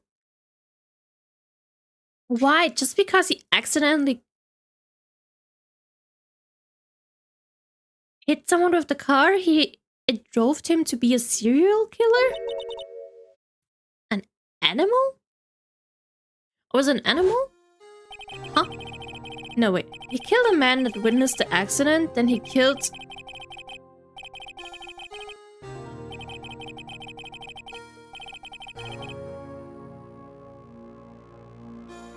Wait, so everyone who saw the accident was killed by him? Seems he was a pretty careless animal. Of course, it's all conjecture. There wasn't a single shred of evidence. So he turned himself in. Yes, but in the middle of his questioning, he fled and murdered his final victim. Prosecutor Marshall. That crime was witnessed by someone too, but luckily Dark was arrested on the spot. It's a good thing that the last witness wasn't killed. A last witness. Aka Emma. Well, there you have it in a nutshell. That's all I know. Can I ask you one more thing? What is it? If it's money you need, you should ask Chief Guns. I don't need more money. It's not money, but it does concern the chief. His office is a crime scene, right? It's where prosecutor Neil Marshall was murdered. The chief's out now and his office is locked, but we'd like to have a look around if that's okay. Please? Well, any detective's ID card can unlock the door. Let's go! We got an entry. What? Really? But if I let a civilian in there, I'd be charged with breach of trust. Breach of trust? Simply put, I hate we can't. Oh, sorry, Paul. I don't plan on getting fired because of you. No! Man, at least we know we need an ID card. When I said this case is long, I meant it's long. Yeah, I don't know how many streams I already have on this episode, but hopefully it's done next time. Not today, but next time. Then I will take a break from Phoenix. How about this ID card? It was Detective Goodman's. That won't work either. The data was deleted the day he died. Oh. So in other words, Gumshoe is our only chance of getting into that office. Should have been its own game, honestly, or add-on. I mean, it's a very good long extra episode, I guess. It's nice, I guess. But hopefully in the second game, those are not that long. I mean, the ones before weren't long, so... Oh well. But now we need an ID card. No. I wonder if there's something we could show him that would make him change his mind. Oh, that would change him his mind. Maybe that? Let me share a little advice with you as detective. If you don't have a clue, keep it... Okay.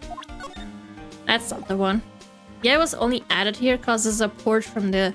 GBA. Oh. Just an extra thing. Well, I guess that's okay. So... Jar? How about that jar? I think I've seen it somewhere before. Somewhere? Or maybe it's one of those memories people have from previous lives. This must be the most uninformative detective I've ever met. Something about it makes me feel uneasy.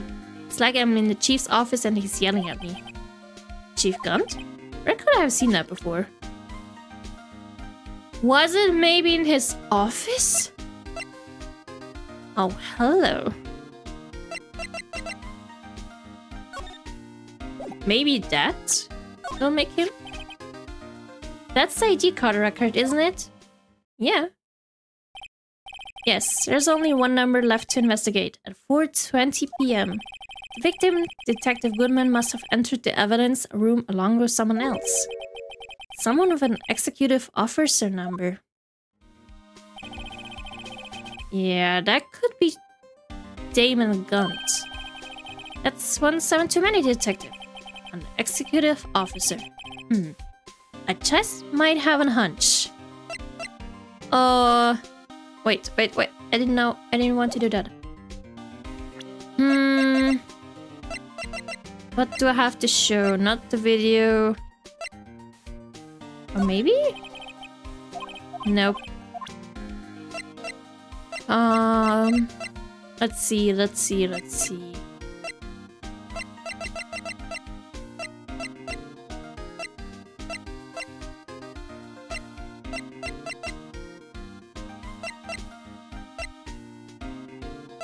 Maybe that? That's the King of Prosecutors Award that Mr. Edgeworth got the other day. But yet the award ceremony, Detective Gumshoe. I bet he already told me all of that. But anyway. Of course, Paul, I got an award for diligence myself. Congratulations.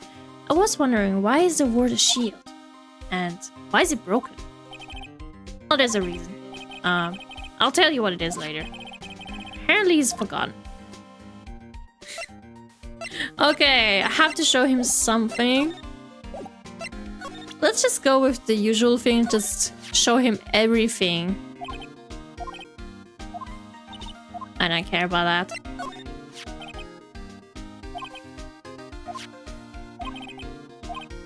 Oh, you definitely know about this. Okay.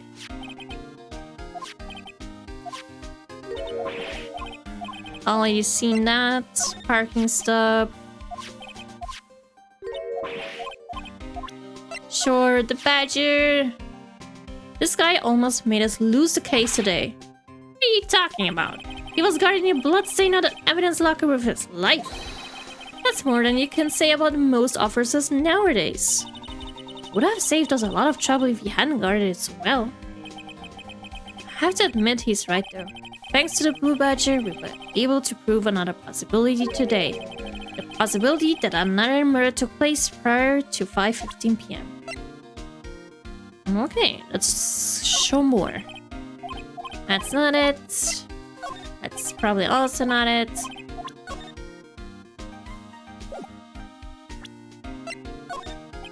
Maybe I should have started at the end, but well.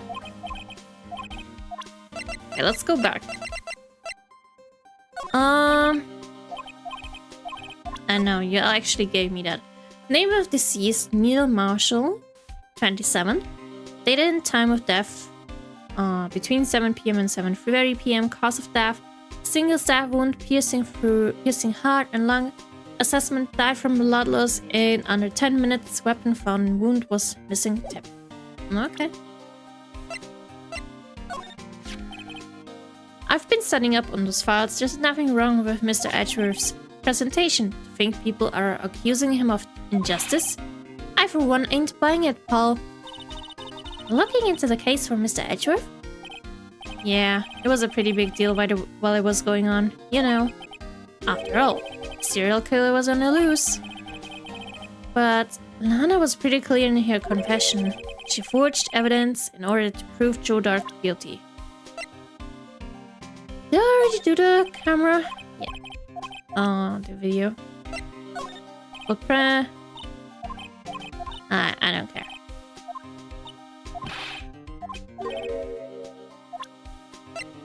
I already did the jar. Yeah, I already did the fingerprints, I know.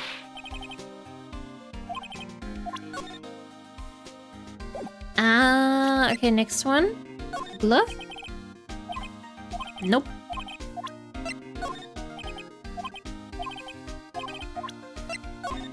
Baby.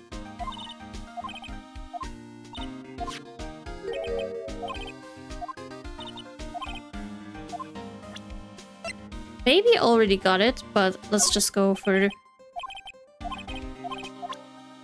Let's just show him everything. Yeah, the... What the heck? He sneezed! Bless you! If it's any help, one time I took a nap on a bench with wet paint. Okay, I already showed the ID one. Lumino! Hey, I just bought some stuff. Some of that stuff. Yay! Looming tall, new and improved growth formula. You mean this can't detect any blood traces? Oh. Wait. I already showed him the switch to... Oh no, oh no. Oops. Ah no!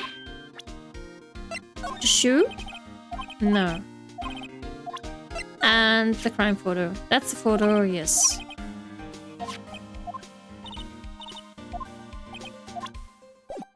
Let's see, maybe there's another talking point. Never mind. Maybe I'm missing something.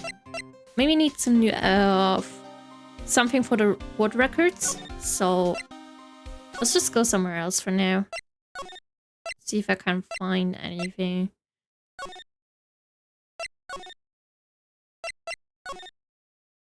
Oh, there we go. I wonder if Edgeworth is back yet. There he is. It looks like he's writing something. What are you doing here?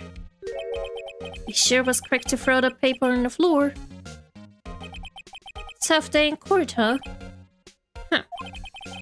I've had to live the past 2 years with rumors flying around. What's another allegation to me? Cheer up, Mr. Edgeworth. I'm rooting for you. That's Edgeworth for you. Always trying to hide his real feelings. So what do you want? Unlike some people, I don't have all day. First things first. What is in fact that? I wonder what he was writing before. Come on, Mr. Wright. Let's take a look. Are you crazy? Edgeworth is sitting right there. Just distract him. I'll check it out. Cinder. Honestly, at the beginning of this whole thing, I said I wouldn't like him very much, but I actually like him now. Because he's actually really funny in some cases. Hey Edgeworth! Is that Detective Gumshoe out the window there? Oh no, he's falling to the ground. Hold on, first let me see what this girl's doing crawling around my feet. He didn't even look. What? Oh no, is it a letter of resignation? You're having trouble reading? I'll read it for you. It says, letter of resignation. Resignation, Edgeworth, you don't mean? But... I'm tired, Wright? I feel as if something inside me has died. Mr. Edgeworth, none of it is your fault. I know the path I've walked. You don't need to tell me. And the path I've walked hasn't been a just one. I can't forgive myself for what I've done. And no one else should forgive me either. Uh-oh, I think he's serious. Mr. Wright, please, you have to do something. This letter of resignation, I wonder if I can use it for anything. I can use it for Gumshoe. I definitely, but first things first, let's talk to him and then go back to Gumshoe. Watch the evidence. There's no excuse for what I've done. 2 years ago, I used false evidence to obtain a guilty verdict. And that's what it all breaks down to, and nothing I can do erased that fact. But you didn't know, did you? I mean that the evidence was falsified. The police department and the prosecutor's office share a bond of trust. If that bond is broken, we stand to lose everything. Police department's error is my error. My responsibility as a prosecutor in charge. That fact remains the same no matter what excuses I might have. No, edgy boy. I take pride in my work, so tell me why. Why has it all come to this? Even Edgeworth can't keep this kind of emotion bottled up. No. But wait, will he be in tomorrow's trial then? Are you up for the trial tomorrow? First, last year's trial and now this one. It seems all you do is worry about me. To be honest, you're getting on my nerves. And Mr. Edgeworth, you can't just walk out on the trial.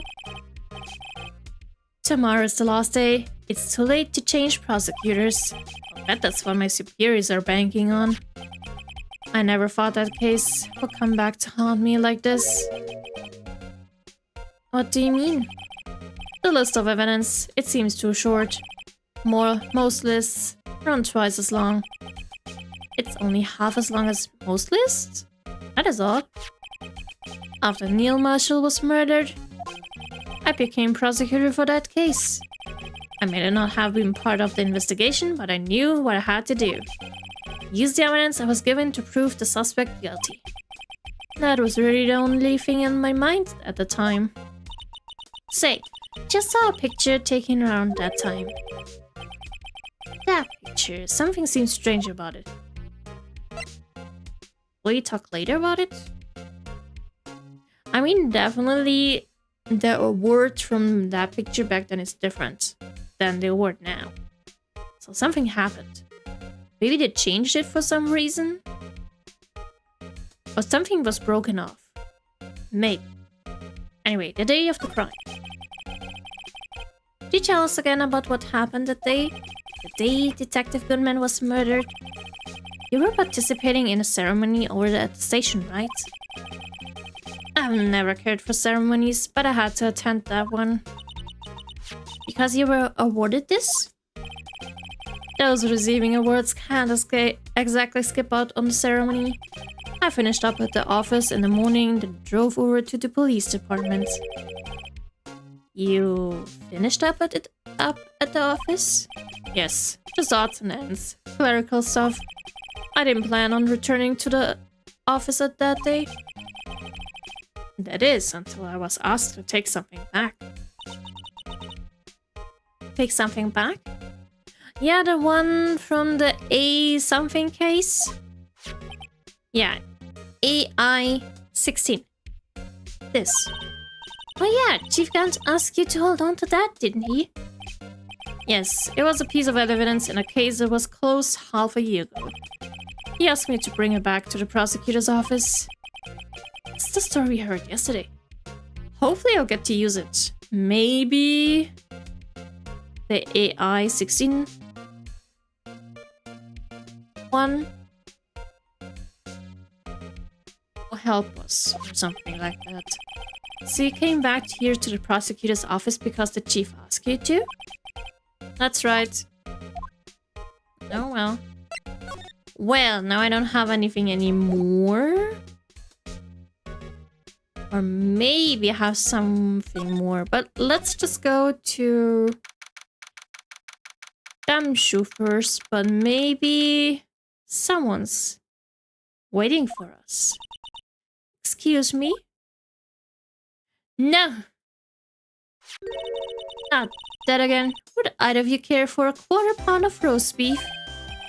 Yes, sister! I guess she's out of lunches. You certainly are the curious sort, aren't you? Kind of like the first person who sucked a cow's nipple to discover milk. Still, I never thought you'd go digging up the case from 2 years ago. Everyone in this trial was involved in the SL9 incident. Not only that, but the murder occurred on the very day the evidence from that case was due for transferal. This can't all be attributed to mere coincidence. Aren't you forgetting something? You know, the little scene that happened to witness. The instant Lana stabbed Detective Goodman with a knife. No matter how much of the past you dig up, it won't change what I saw. But maybe you saw it incorrectly. That's the thing. Maybe you did not see the complete truth, only half the truth. But what is the other truth? Roast beef is meant to be savored when eaten. This is our hatred toward Lana. It all dates back to 2 years ago. Do we really have to talk? You know what? I'll skip them for now because I really do wanna talk to Gumshoe. Seriously, he's gone? No. Oh well, and I'll have to talk to her. Okay, Dark Investigation. Joe Dark. That's a name I'll not soon forget.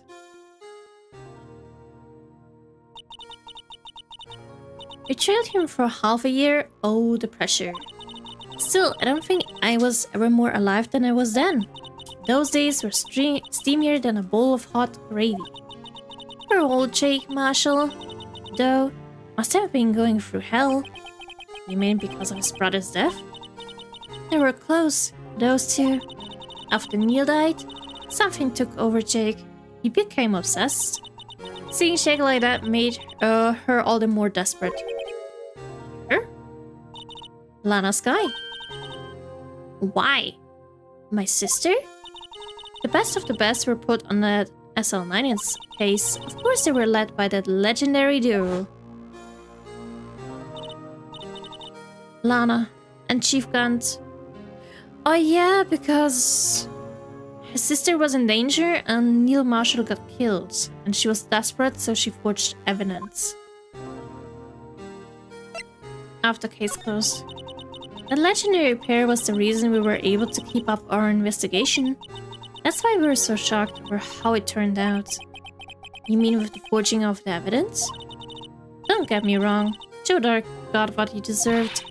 Still, it was obvious the evidence produced in court was being manipulated. Items our team never found would suddenly appear, while other items were kept secret. But you don't have proof anything illegal was done. And proof enough. of what happened. I mean, she was there. She knew about everything. So she would notice. After the case, all of us, save Goodman, were relieved of our duties. Most without even so much as an explanation. Then Lana Skye transferred to the prosecutor's office and became chief prosecutor. Lana always wanted to be a prosecutor. Nothing's quite as simple as it appears. Huh? Lana Skye was merely being used as a pawn. That's my take on the matter. She was being used? You mean like I have now my new suspicion of Damon being behind all of that? Probably. But let's talk about the legendary duo. Damon Gunt and Lana Skye. Gunt lead the investigation, with Lana second in command. They were the best. They solved all kinds of cases together, didn't they? Damon Gunt's magnetism in particular was almost unreal. His magnetism? By that I mean his ability to attract evidence. He produced the most incredible evidence in the cases he handled. Incredible evidence? You mean? Oh yes. There were rumors about him even back then. No one dared confront him though. I take it she's talking about forged evidence. Back then, everyone looked up to Lana. All the detectives wanted to be like her. Really? Oh yes, myself included. I was a fool, really.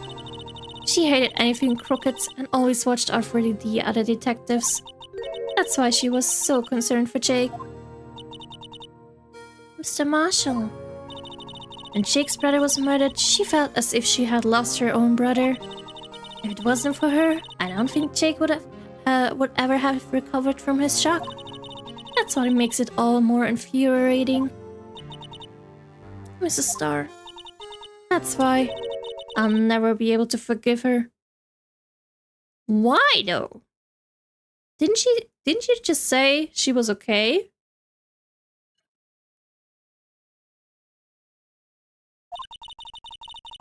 Why did she have to turn so cold after that?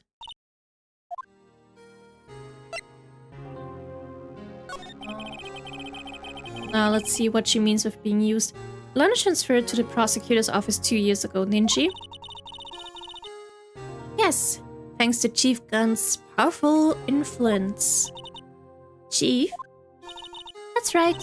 Having solved the SL9 case, his position as chief was secured. There was only one thing left for him to control, and then no one could stand in his way. The detectives.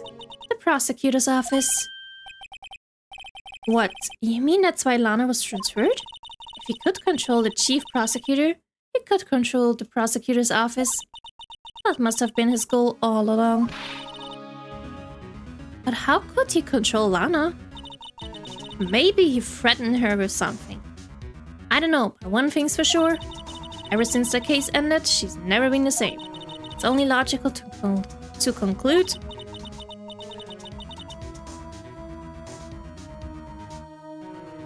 There must have been a reason for her change. At last, I'm finally getting close to the bottom of this ugly mess. Thank you, Mrs. Starr. You listened to me, rookie.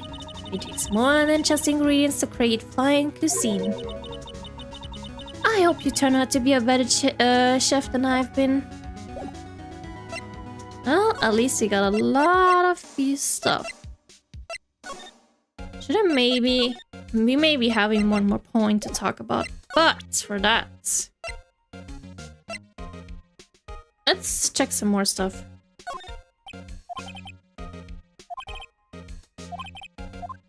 Okay.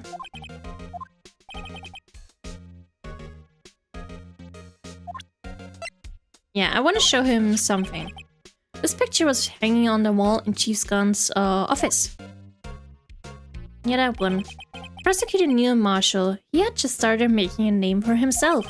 Looks like this was taken when he received the King of Prosecutors trophy. Speaking Speaking of that, there's something that bothers me. Yes, the trophy Mr. Marshall is holding. Can I tell you a personal story that happened recently? It's kind of long, but I don't want you to read more than you have to. You can definitely tell me. Don't worry. I mean, I will take a real water break now. And I have to read it out loud. Okay, okay. Then I won't read it out loud. I mean, you can also...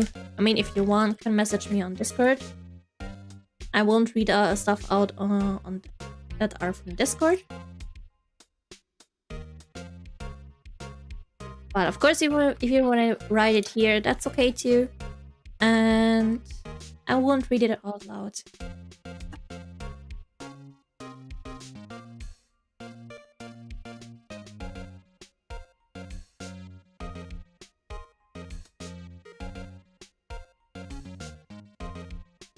While you write, I'll continue with that. It's a little different. Yes, you're right. Where's this thing? I remember now. Remember what? You just sent here? Okay. That was what the official prosecutor's trophy looked like until 2 years ago. There's the story behind its design. A story? Sounds interesting. Would you mind telling it to us? It's simple, really. Contradiction. That's what the award's based on. 8. Yes, 4th point. Okay, King of Prosecutors Trophy. This award originates from an ancient Chinese tale. In Chinese, the word contradiction is written with 2 characters. The first means halberd and the second means shield. Have you heard the story? Me? Oh, sure. Everyone knows that. Why didn't you tell it though? For Emma's sake. Very well. Nice little story. Ooh. Long ago, in the kingdom of Chu, there was an arms merchant. One day, he presented the king with 2 items. First was a halberd that he claimed could slice through any shield or armor. The second was a shield that he claimed could withstand any weapon. That's a contradiction. Those claims contradict each other. Very perceptive. But then again, you've heard the story before, right? Anyway, as you mentioned, the very descriptions of these items discredit them both. When the king pointed this out, the merchant was speechless, and thus the Chinese word for contradiction was born. That's really just a huge contradiction. I see, so the chipped shield and broken knife symbolize? Precisely so. They symbolize the merchant's items. The ancient tale ends with the merchant at a loss for words. But it's in our nature to pursue matters to their conclusion, even if it results in something as ugly as this. Oh, thanks, Mr. Edgeworth. I learned something new today. That's funny. If that's so, then why were you only given a shield? You'll have to ask Chief Gant. 2 years ago, he had the halberd part of the award abolished. Chief Gant? Now, it's a good question. Is Gamshu maybe finally there? Okay, let's go around first to have everything. Oh, he's there. Okay, okay. I didn't need to go everywhere, but I thought, why not? Oh, you're back. You're still here. I gotta make 150 copies of these files. Brewing coffee, copying files. I'm turning into regular DJ. Yeah. Poor Gumshoe. You're a DJ as well? If I'm not mistaken, I think he means desk jockey. Like an assistant. Ah, that DJ.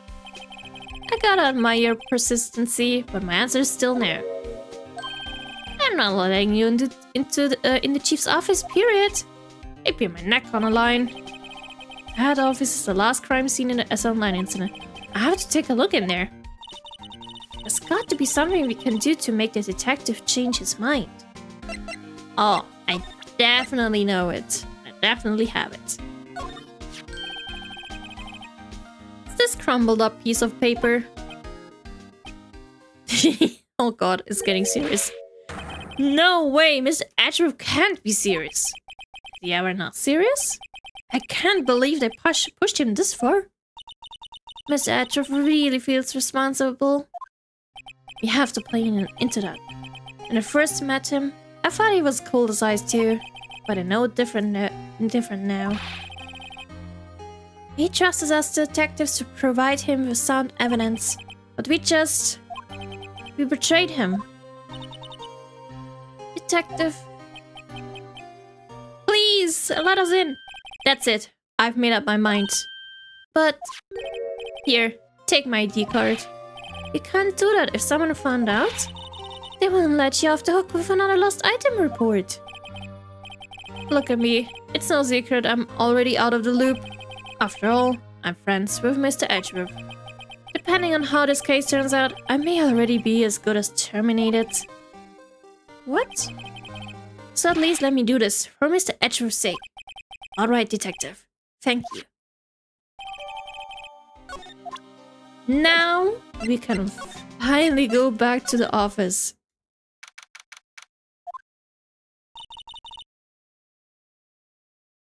I'm gonna read now, but quietly, in my mind.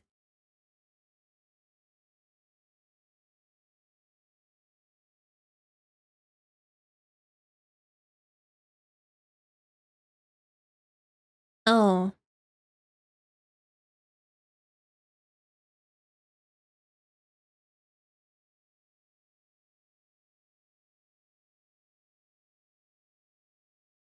I may not understand completely, but oh. Oh no. Okay, I'll wait for the whole thing. Here goes, Mr. Wright. Into the office.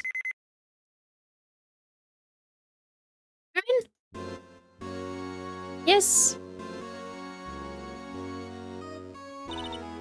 Rin. If anyone finds us now, Detective Gumshoe is a goner. If that happens, I'm counting on you to bail me out. Why is he here? What's happening? Sorry, I thought you were a ghost. I didn't even know you could slap a ghost. Detective Gumshoe, what are you doing sneaking up on us like that? I wasn't sneaking, I was just worried something might go wrong. So I came to. If you're here, then what's the point in giving us your ID card? Hey, don't do that to my card! Why was it crushed? Why? Oh well. I hardly ever get a chance to come in here, so I figured I'd have a look around myself. Besides, we're all in this together now. You really do want to get fired, don't you? Not if you're lucky. Now come on, let's see what we can find. Got a bad feeling about this. Oh well, for now, we gotta see. We gotta look. That thing was definitely in the picture.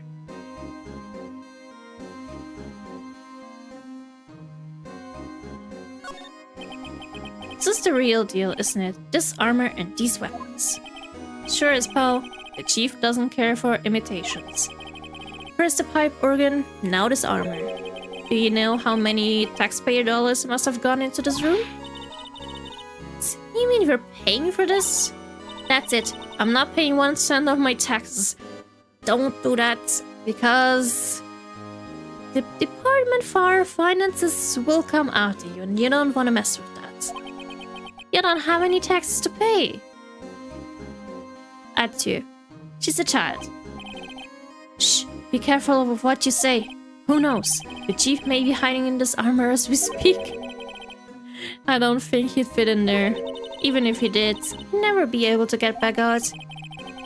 Cut it out, you guys don't know how scary that guy can be.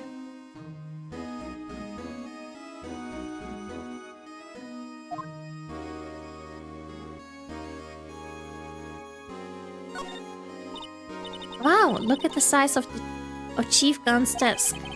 Speaking of that, when we were here earlier... Oh, it's here too. Oh, yeah. Oh, yeah, he hid it. I wonder what he was reading. This looks like a list of evidence. A list of evidence? In most cases, the list runs twice as long as this, though. Hey, look at the case name. Oh, it's SL9 incident. I wonder what this is doing here. Hold on, detective. What did you just say? I said, I wonder what... No, about evidence lists. Normally they're twice as long? That's right, I guess there wasn't a lot of evidence. A half-sized list of evidence. You said it too. What would the other half of the list be doing here? I knew it. The chief must be hiding something about the case. It would appear so. Can I actually maybe check it out? I want to check it out, if possible.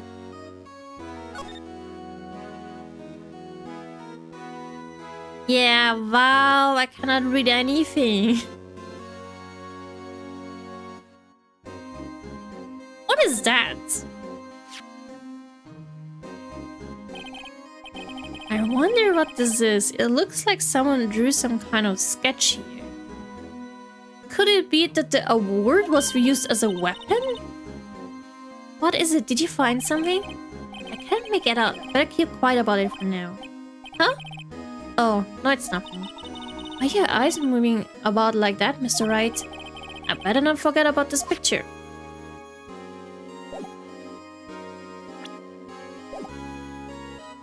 At least we got something. This is safe, isn't it? Safe. That verse is ripe with intrigue. Miso brain cells are very active today. What do you mean? I mean, my brain cells have to be active, or at least a little bit active. I mean, I have to solve a murder case. A really difficult one, and at that. Okay, if you say so. It looks like a code needs to be entered in this panel to open it. And I bet I need this code.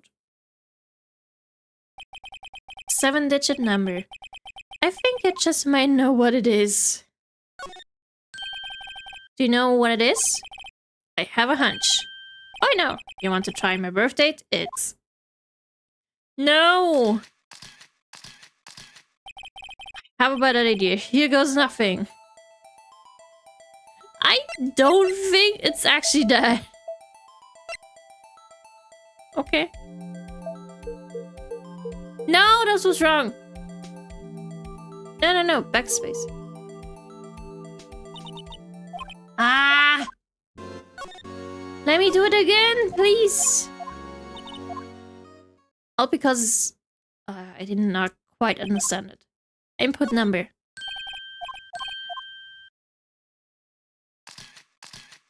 Also, that would be way too easy if it's 7. Okay. 77777. That would be way too easy.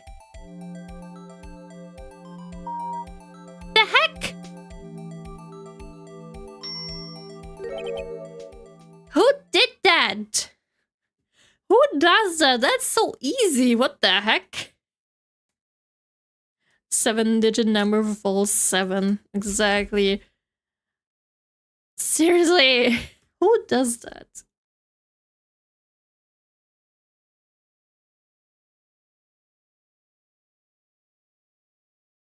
But Roy, I don't know if your story continues, but definitely sounds like she really wanted to talk to you about something. But hopefully whatever is going on, that you can have some peace and quiet. Bingo! What number did you enter? Whose birthday was that, Paul? So many 7s. The final ID card number on that record. What? The number of the mysterious executive officer who entered the room that day. That was Damon. You mean... Yeah. That ID number? I think you're 1-7 shy this time.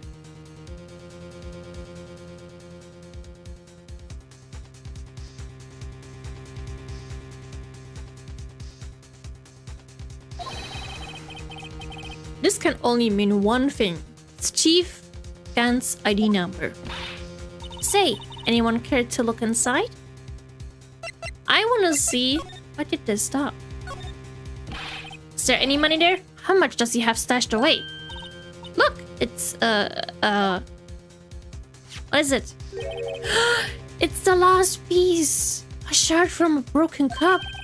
This somehow looks familiar. We haven't seen this before. There's something else in there too. A handprint? What's this? It looks like a piece of leather cloth with a handprint on there. This is a handprint, isn't it? Hey, I saw someone wearing a shirt like that once. You think the chief made up the sign? I don't think so.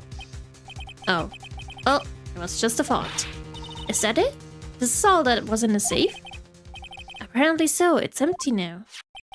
A piece of cloth with a handprint on it, and a broken shard from a cup. They look like pieces of evidence. Yeah, but unless you can prove they have something to do with this case, I'm afraid I can't just let you take them. After all, it's my neck on the line here. Great, now I have to prove their relevancy to get them. Yeah. Come on, there's got to be something we can show the detective.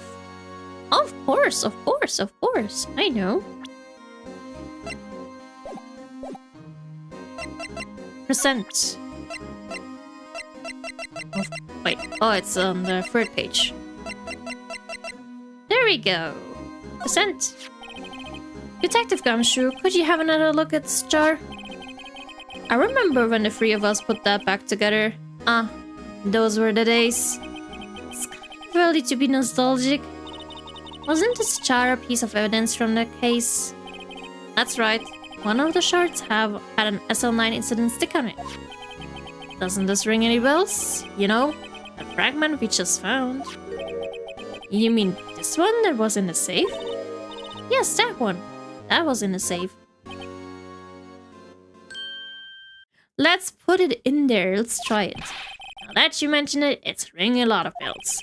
Let's see if it fits. Let's go. Here, let me see the chart. I'll take a crack at this. Go ahead, Paul. Show us what a rookie can do. Mr. Wright, here's some glue. If I can piece this together again, it will prove Chief Guns was knowingly hiding evidence. Here goes.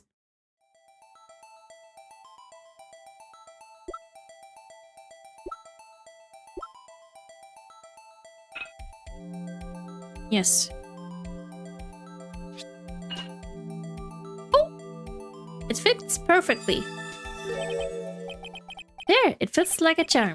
That of course means he was hiding evidence. Chief Gant willingly and knowingly hid a piece of this jar in his safe. In other words, he concealed a piece of evidence from the SL9 incident. But, hey guys, get a load of this. What is it? This piece you just attached. It's different from the others. What do you mean? There's a reddish line on it. A reddish line. That's blood.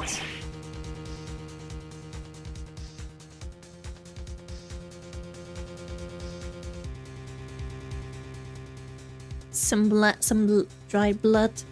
I don't get it. Why would Chief Gunt hide this in his safe? Who knows? But we're not finished just yet. Chief's organ sure is a sight to behold. Occasionally, we hear him playing it from the Criminal Affairs Department. That's on the 2nd floor, and this is the 15th floor of an entirely different building. When a detective screws up, the chief calls them to his office and makes them listen to the organ for hours. What's so bad about that?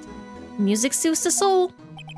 After that, the detective can't hear anything for days except for the ringing in their ears.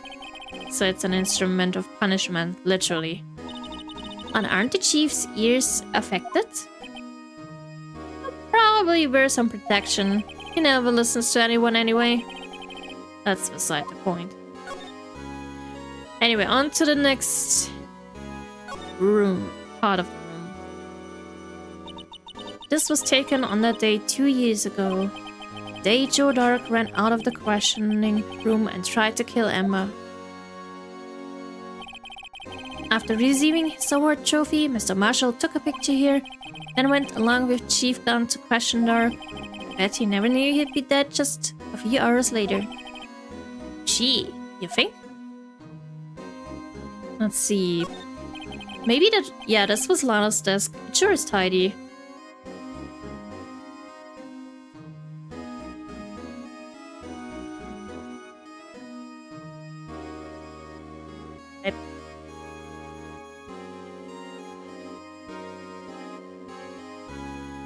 That's an interesting kind of reunion.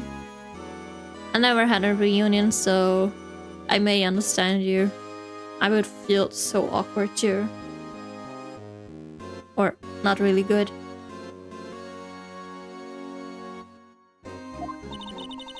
Anna's always been a meticulous cleaner. There's not even any dust on it. Looks like someone's still keeping it clean. Does Lana ever come back here? No. Chief Gant must still keep it clean in memory of their partnership. Whatever the stuff legends are made of. Does he keep it in memory of her or in memory of the crime? Let's see, what else do we got? These shelves are mostly empty. Lana must have cleaned them out when she transferred over to the prosecutor's office. There's a small picture frame on the left shelf.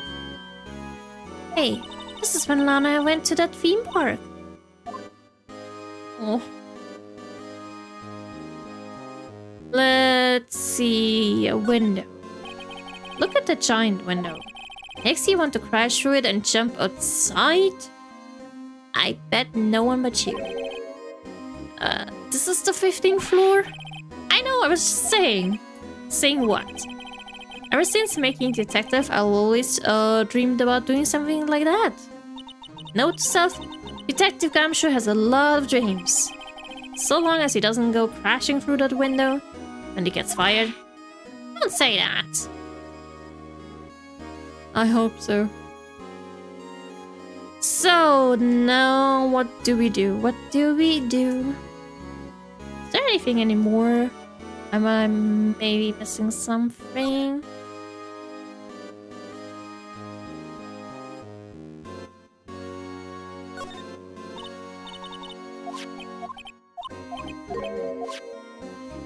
Okay. Okay, that was really nothing. Another window.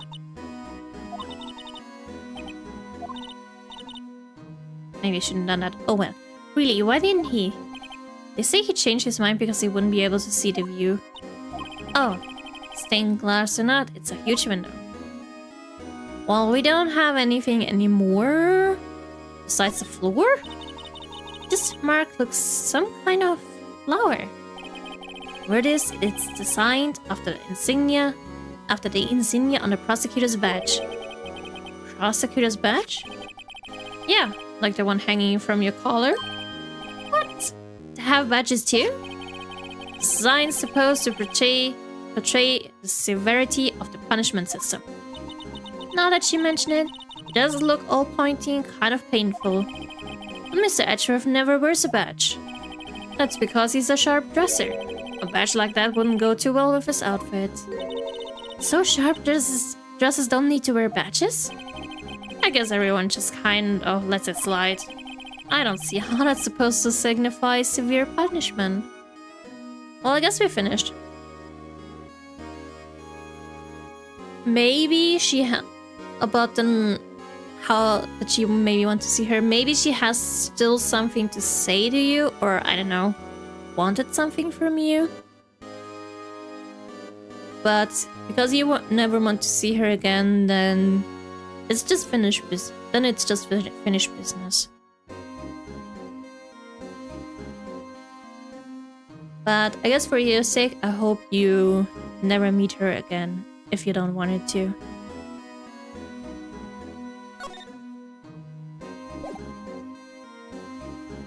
A fantasy room. Fantasy plus modern stuff. Oh wait, there's some stuff to talk about. Chief's office. That desk on the other side of the room, was that your sister's? Yes, that's where I was waiting for Lana. On that day 2 years ago. Is anyone using it now? No, sir. This is entirely Chief Gun's office now. He practices a strict policy of preserving the crime scene. That's a strange reason to leave it there.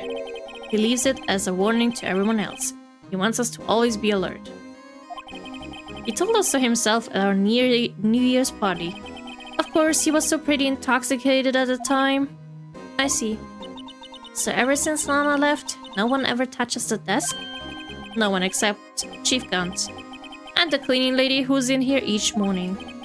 Still, 2 years have passed since that incident. There can't possibly be any clues remaining. Maybe I'm actually missing something. Wait, there's 2 things that I could do. But let's talk about this point first. Can I ask you something? Sure. You only came here to look around, right? Because it's one of the SL9 crime scenes? I mean, that's your only reason for coming here, isn't it? Why do you ask? You don't think... Nah, you wouldn't be... No. What? No, there's no way. Never mind. Don't worry about it. Okay, now then let's look around a bit more. Hey, hold on. Not so fast, buddy. Huh? What is it? Someone tells you don't worry about it, it's supposed to start bothering you, pal. Don't just let it go at that. Sorry, this guy is starting to get on my nerves. Okay, so what's bothering you? You two don't think Chief Gant might be a suspect, do you? What? He's right, Miss Wright. What do we think of him? He's pretty suspicious. Chief Gant, so it's finally come to this. What do you think of him? Perhaps it's best I don't divulge my feelings. Yet. There you go. Ignore me again. Oh. Not now. But I definitely think he's suspicious. But 2 things I can do. And the first thing is... use this. Can I? There we go. Let's see if there's maybe something there.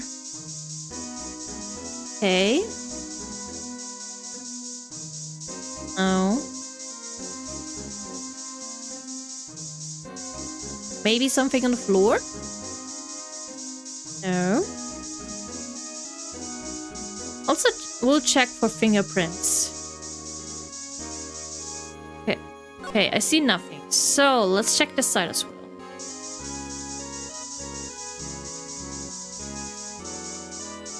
I don't think anything is up here, but might as well check it out. Well, I did not expect that. Okay, we have something. Whoa, this area must have been covered in blood. Is this from that incident? It must be. When Prosecutor Nina Marshall was murdered, 2 years have passed, so the reaction's kind of dull. So murder really did take place here. Well, at least now we have it as as evidence. Maybe?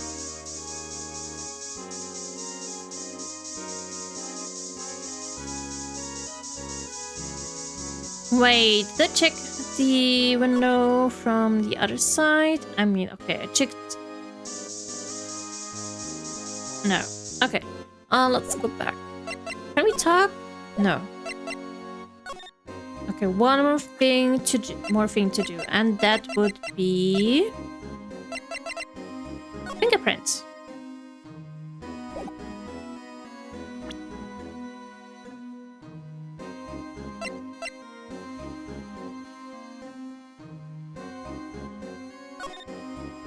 Oh, wait.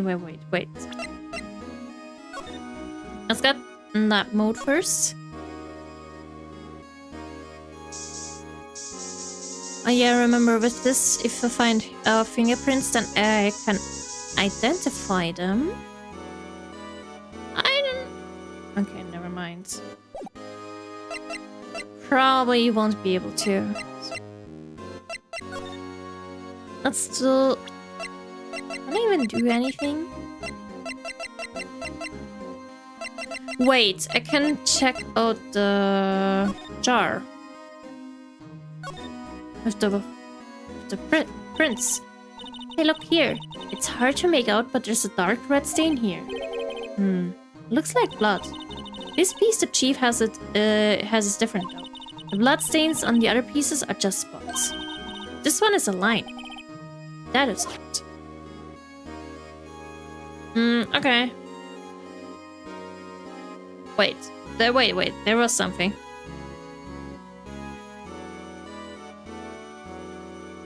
Oh, never mind. Huh?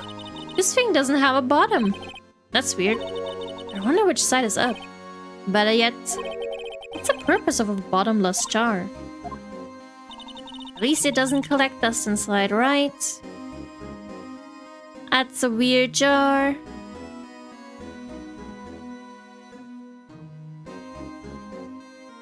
Okay, let's go back.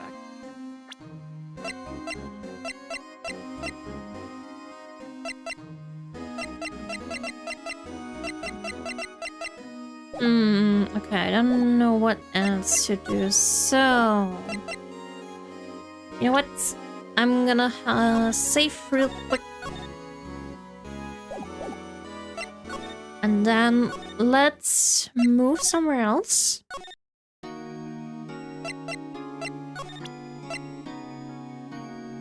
Evidence list.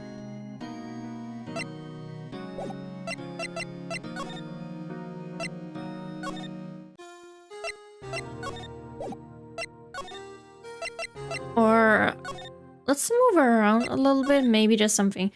Maybe present something to Gumshoe. Oh yeah, I could have done that. Good hint. I mean, he has 2 speech stuff left that I could actually do something with. Maybe? I don't think so though. That's what the chief was reading before, isn't it? You know, when we first came in here. Yeah. It looks like the right side of the form has been torn off. So Mr. Edgeworth's list really was only half of the whole thing. Something else bugging me more than that. Take a look at the back of that form, pal. I know, the back. Oh, he was giving me that hint, which I already did though. I mean, I already did it.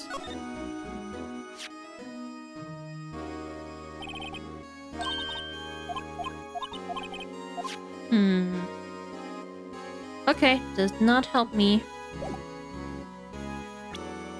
Let's see.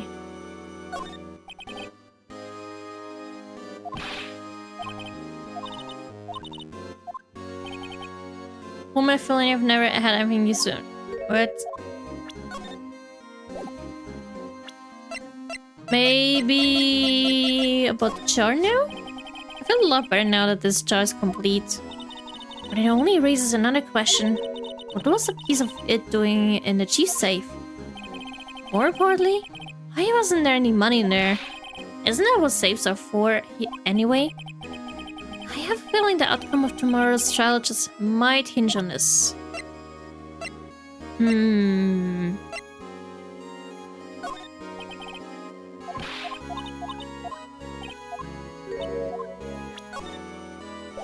I don't know. Did not want to do that.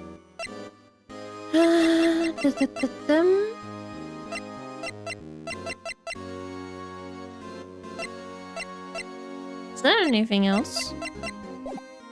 Maybe he has something to talk about? No? Ooh, okay. Maybe I'm missing something? I don't want to start from the whole beginning. You bet, if I wasn't for that piece of evidence, he wouldn't have been found guilty. The broken tip of the knife was found inside the victim's body. Ever since the case was solved, this knife's been in Detective Goodman's locker. How could it have possibly gotten to Mr. Edgeworth's car? Not only that, but it was wrapped in Lana's scarf.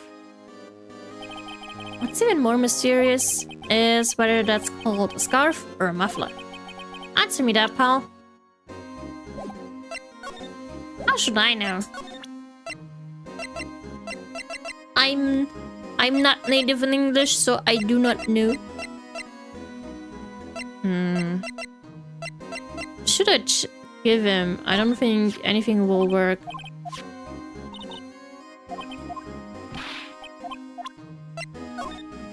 I did that though, but why not check everything yet again?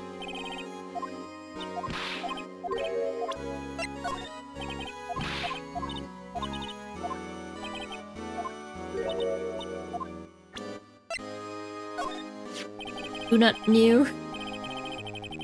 Huh? Did it say that? Do not know? Hi Mac, hi. I'm doing good. How are you doing? I said that. Oops. Happens. Are you streamed at the usual? Yes, but only for today. Not the usual time. Usually I would have started like 46 minutes ago. But not today.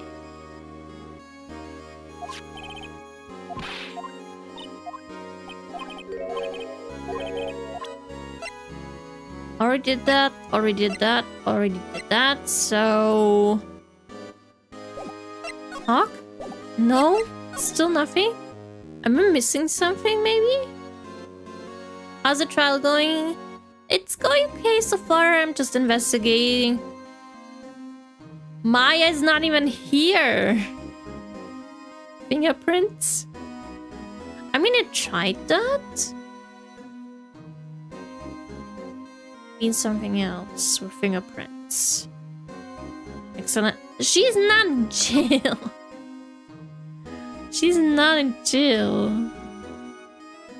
I did spray everything and there are no fingerprints. Maybe I missed a spot or something?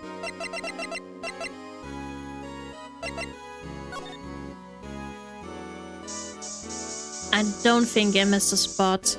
But maybe should I check that out again? Can I check it out? I have selective hearing, so I shall pretend you said yes. No! Absolutely not. You'll not be able to pretend. I mean, present to Gumshoe that. But I have no evidence of that. The game did not give me anything. It literally denied that.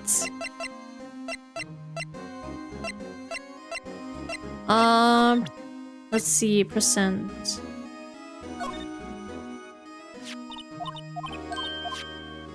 I thought it didn't work, so that's why I tried it.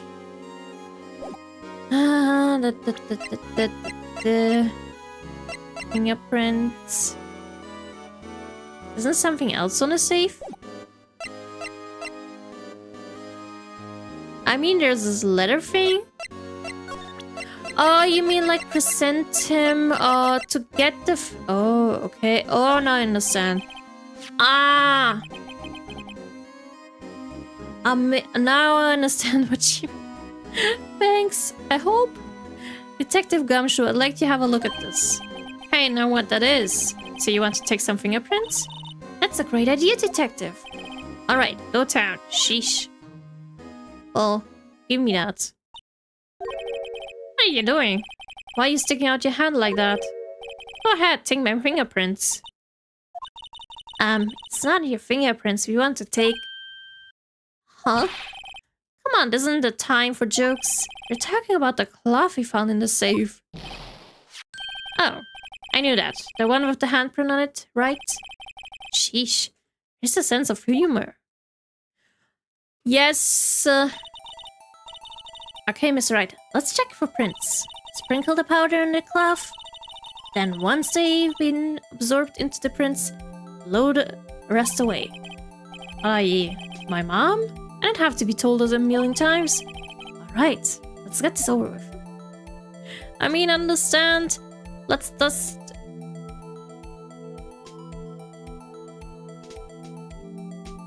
Oh, okay. I forgot I had to choose a finger. Whee! So much dust. Gotta dust it all. So that the whole page is white. Okay, let's blow. Whee! Okay, I'm still missing part of it. Okay.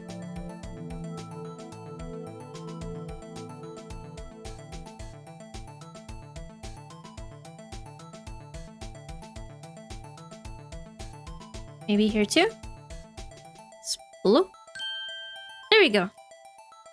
Got the full fingerprint. No. It's not Damon. Okay.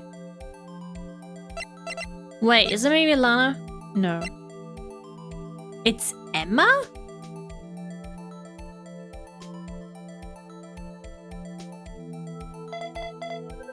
Why would it be Emma's? Told you, Your Honor, Emma was a real... No, don't go after Emma. Why Emma? No. How can this be? What are Emma's fingerprints doing here? Hey, you found a match? Whose fingerprints were they? It was not Maya. How can it be Maya when she's not even here? It seems the prints are too old. They aren't clear enough to get a match. Oh, that's too bad. I thought that'd be Dark's fingerprints. Psst. Hey you, over here. What? What's going on here? What are you that kid's prints doing inside the chief's safe? Don't ask me. Let's just keep this information from Emma for now. Here, maybe you should hold on to this. Let's go, I have it. Well, was I any help? Of course. Thanks to your ID card, we were able to get some hard events. No, that's not very kind, is it? Oh, shoot. No, that's not the perfect crime. And we are doomed. We are busted. We are going to jail. Bye-bye, world. The chief is back, and we're in his office. In other words, if it wasn't for his ID card, he would have been useless. Isn't that right? You in the coat. Uh-oh. We didn't think you'd be back so soon. Fortunately, I'm a man who believes in signs. As I was walking to my meeting, I happened to look out at the window and saw a stray dog run right into a pool. Just then I thought of a certain detective. Do you mean me, sir? Now then, I'm afraid I'm going to have to ask you all to leave. Yes, sir, sorry. Oh, you in the coat. Me, sir? Drop off your ID on the way out. You won't be needing it anymore. But, sir... Uh-oh. Now get out. Yes, sir. I don't like the look of his. We'll be on our way too then. Wait. You the one with the spiky hair. Don't go yet.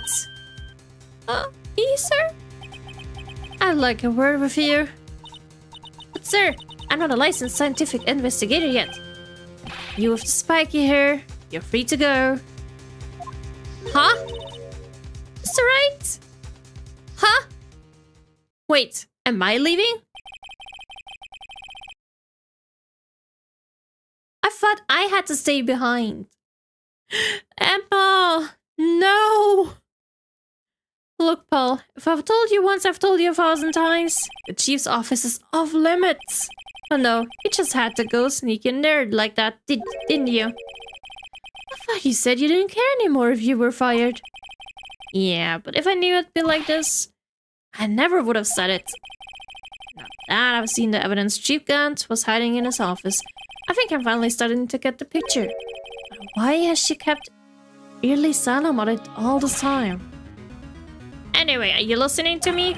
I'm gonna try to smooth things over with the chief again. Later, Paul. After that, I heard from Emma. She said the police wanted to ask her some questions, so she'll be busy for the rest of the day. So we're gonna talk with Lana instead again? I see. So the chief asked Emma to come in for questioning. It's no use thinking about it. Tomorrow's the final day in court. I'm committed to doing everything I can to defend you, which is why I'm here. Exactly. The plot thickens. Finally, I'll get to know the truth that I've been waiting for weeks. But I've already told you all I can. But you've told me over these past couple of days. You're almost a trial. Are you gonna finish it today? No. I'm definitely not gonna finish it today. Trial will be for next time. I will not, because I still have to pack and everything, so I'll not do trial today. I'm sorry, but that will have to wait a week. What you've told me over these past couple of days is absolutely nothing. Not a single useful thing. Trial by combat? How would that go? Besides, I think Phoenix would be too weak at combat. I mean, okay, I know he's in a fighting game, but still. Really? I believe I did mention something quite important. Something I told you right at the beginning. I said that I was the one who stabbed Detective Goodman. You know, I think I finally figured it out. I know who it is that's lurking behind your words. Mia did a good job mentoring you. I'm rather jealous. It seems Etrov was right. Etrov? Once you're convinced you know something, no one can persuade you otherwise. Big-headed is the term used, I believe. Oh Jesus, I need some water.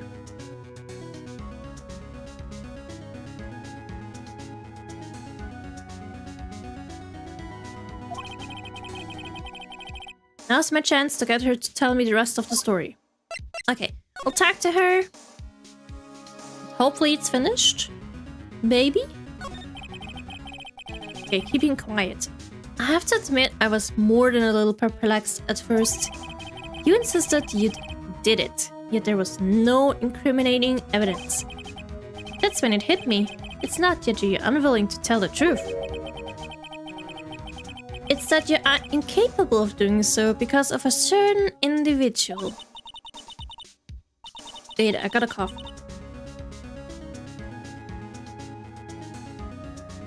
What an intriguing notion. A certain individual, you say? So you think I'm protecting this person? Protecting? No. I think afraid of is more like it. If I'm not mistaken, the person in question may have pursued you to silence. For argument's sake, Mr. Wright, whom, may I ask, is this person you're speaking of? The one I'm supposedly so frightened of? What is this person's name? Of course, this guy. Well, Mrs. Guy? Oh, Mr. Wright. Hi, Pono. Hi, hi. Have fun lurking. Mr. Wright, you're addressing the chief prosecutor. Do not forget your place. Oh, enjoy the stream, Pono. I take it she's still not ready to spill the beans. My apologies. Could you please tell me a bit more about what you think you know? Oh? We're partners until 2 years ago. I respected him as a detective. Assuming he's respectable, then tell me something. Why would he try to hide his crimes? His crimes? Both you and Etrov will be brought before a board of inquiry for what you did. Specifically, hiding and forging evidence. Of course, these are serious offenses. But why is it, though, that Chief Gunt's name was never mentioned? Chief Gunt? Edgeworth didn't know the truth behind the forgery. The only party who could have possibly tampered with the evidence was... me. I had access because I was second in command of that investigation. Yes, you. But also one another. Damon Gunt. If you intend to accuse Chief Gunt, you'll need more than just words. Show me proof that Chief Gunt falsified evidence in that case. Of course, of course.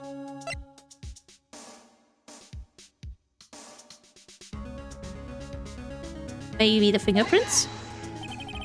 You want proof of the Chief's wrongdoings? Here it is. That evidence proves someone is doing something wrong, all right. But it's not the Chief. Okay, that's wrong. Okay, that was wrong. Yes, you seriously, baby? You seem to have the makings of a criminal in you. What with all your fallacious accusations? Care to spend tonight in the cell next to mine? If you ask me, you're a scary one. Okay, let's redo this. Why do I have to do that?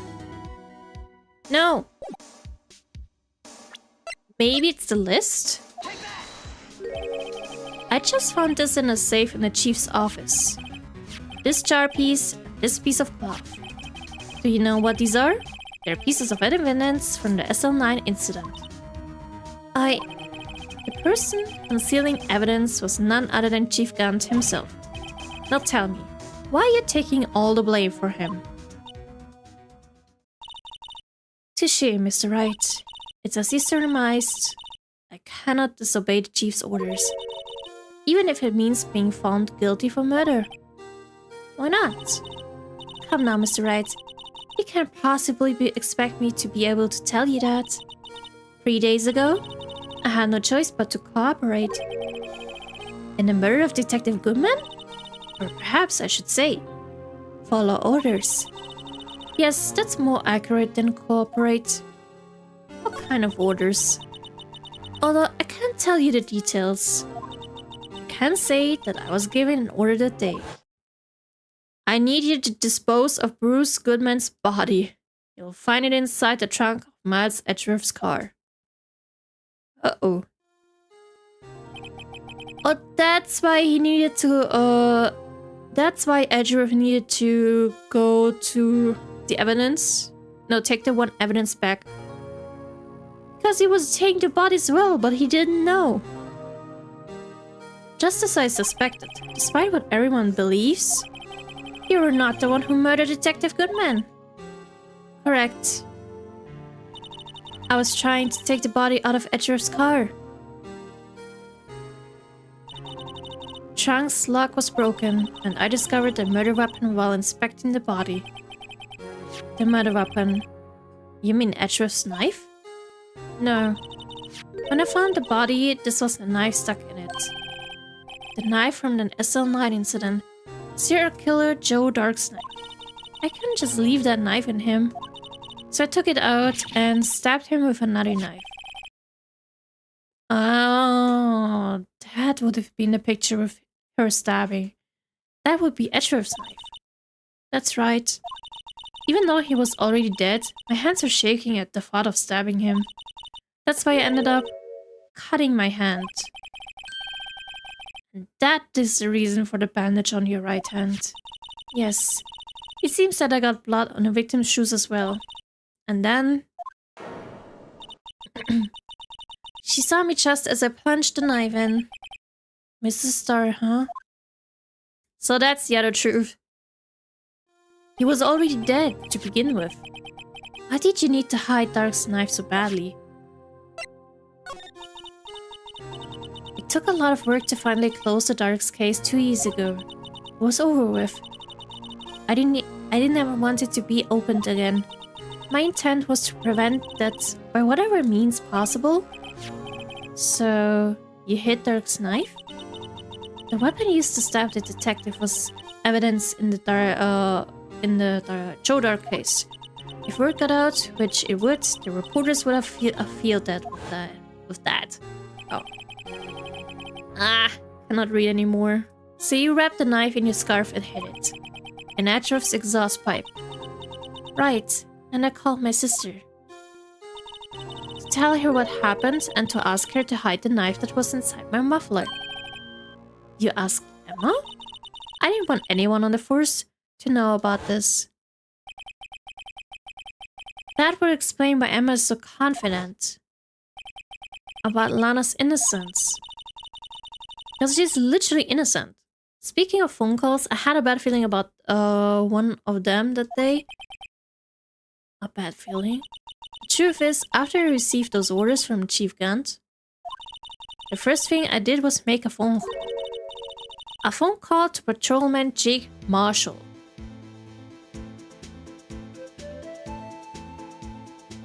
Oh, okay. And that's why he went in at the same time.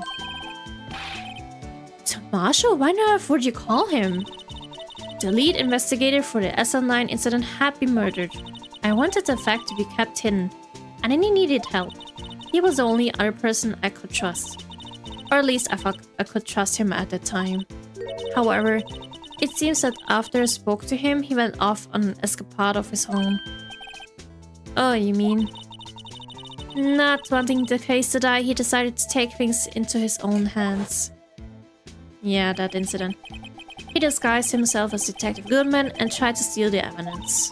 He had already stolen the ID card, but it seems he still hadn't made up his mind to break into the evidence room. No, so he was still unsure, but with that, he did it. After my phone call, any remaining doubts he had must have disappeared. So a phone call caused the incident in the evidence room? I bet.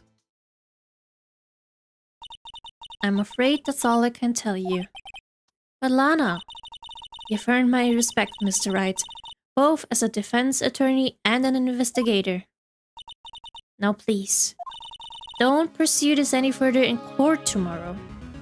Absolutely not! I will do that. I'll get you out. You are innocent in this. Tomorrow's trial, there's only one way to drive off Lana's demons. I've got to get to the bottom of everything. Detective Goodman's real murderer?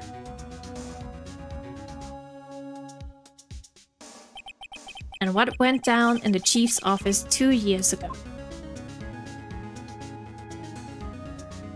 To be continued! And that also means we'll not do trial today. We'll do the trial next time.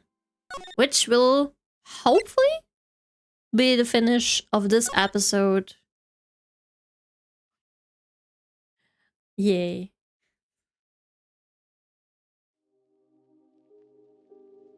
But yeah, this is the finish for today. Or yeah, because I have to still get some stuff done, and of course... Wait, did I save? Just really quick, I have to save yet again. But yeah, I have to prepare some stuff and go to sleep very soon. So yeah, that's a good end. We're done with the trial and investigation. For now, for next time, will just be the trial and the end of it. And we'll see if I can get easily everything done or I mess up sometimes. I may need some help again next time, so hopefully you will help me and we'll get this together. Now, I wish you all a very good day and also some sweet dreams later or now. Have a good night's sleep, and we'll see each other next time. Oh, thank you. We'll sleep well too. And next time, which will be next Friday. No, thank you. I will stay safe. Definitely. But next Friday, I will definitely stream again, and this time it will be Genshin Impact instead. Because no more Honkai Star Rail. which is gonna be interesting very soon. Until another time or next time, bye-bye. Have some fun. Have a great start into the week, but enjoy still the Sunday. Bye-bye.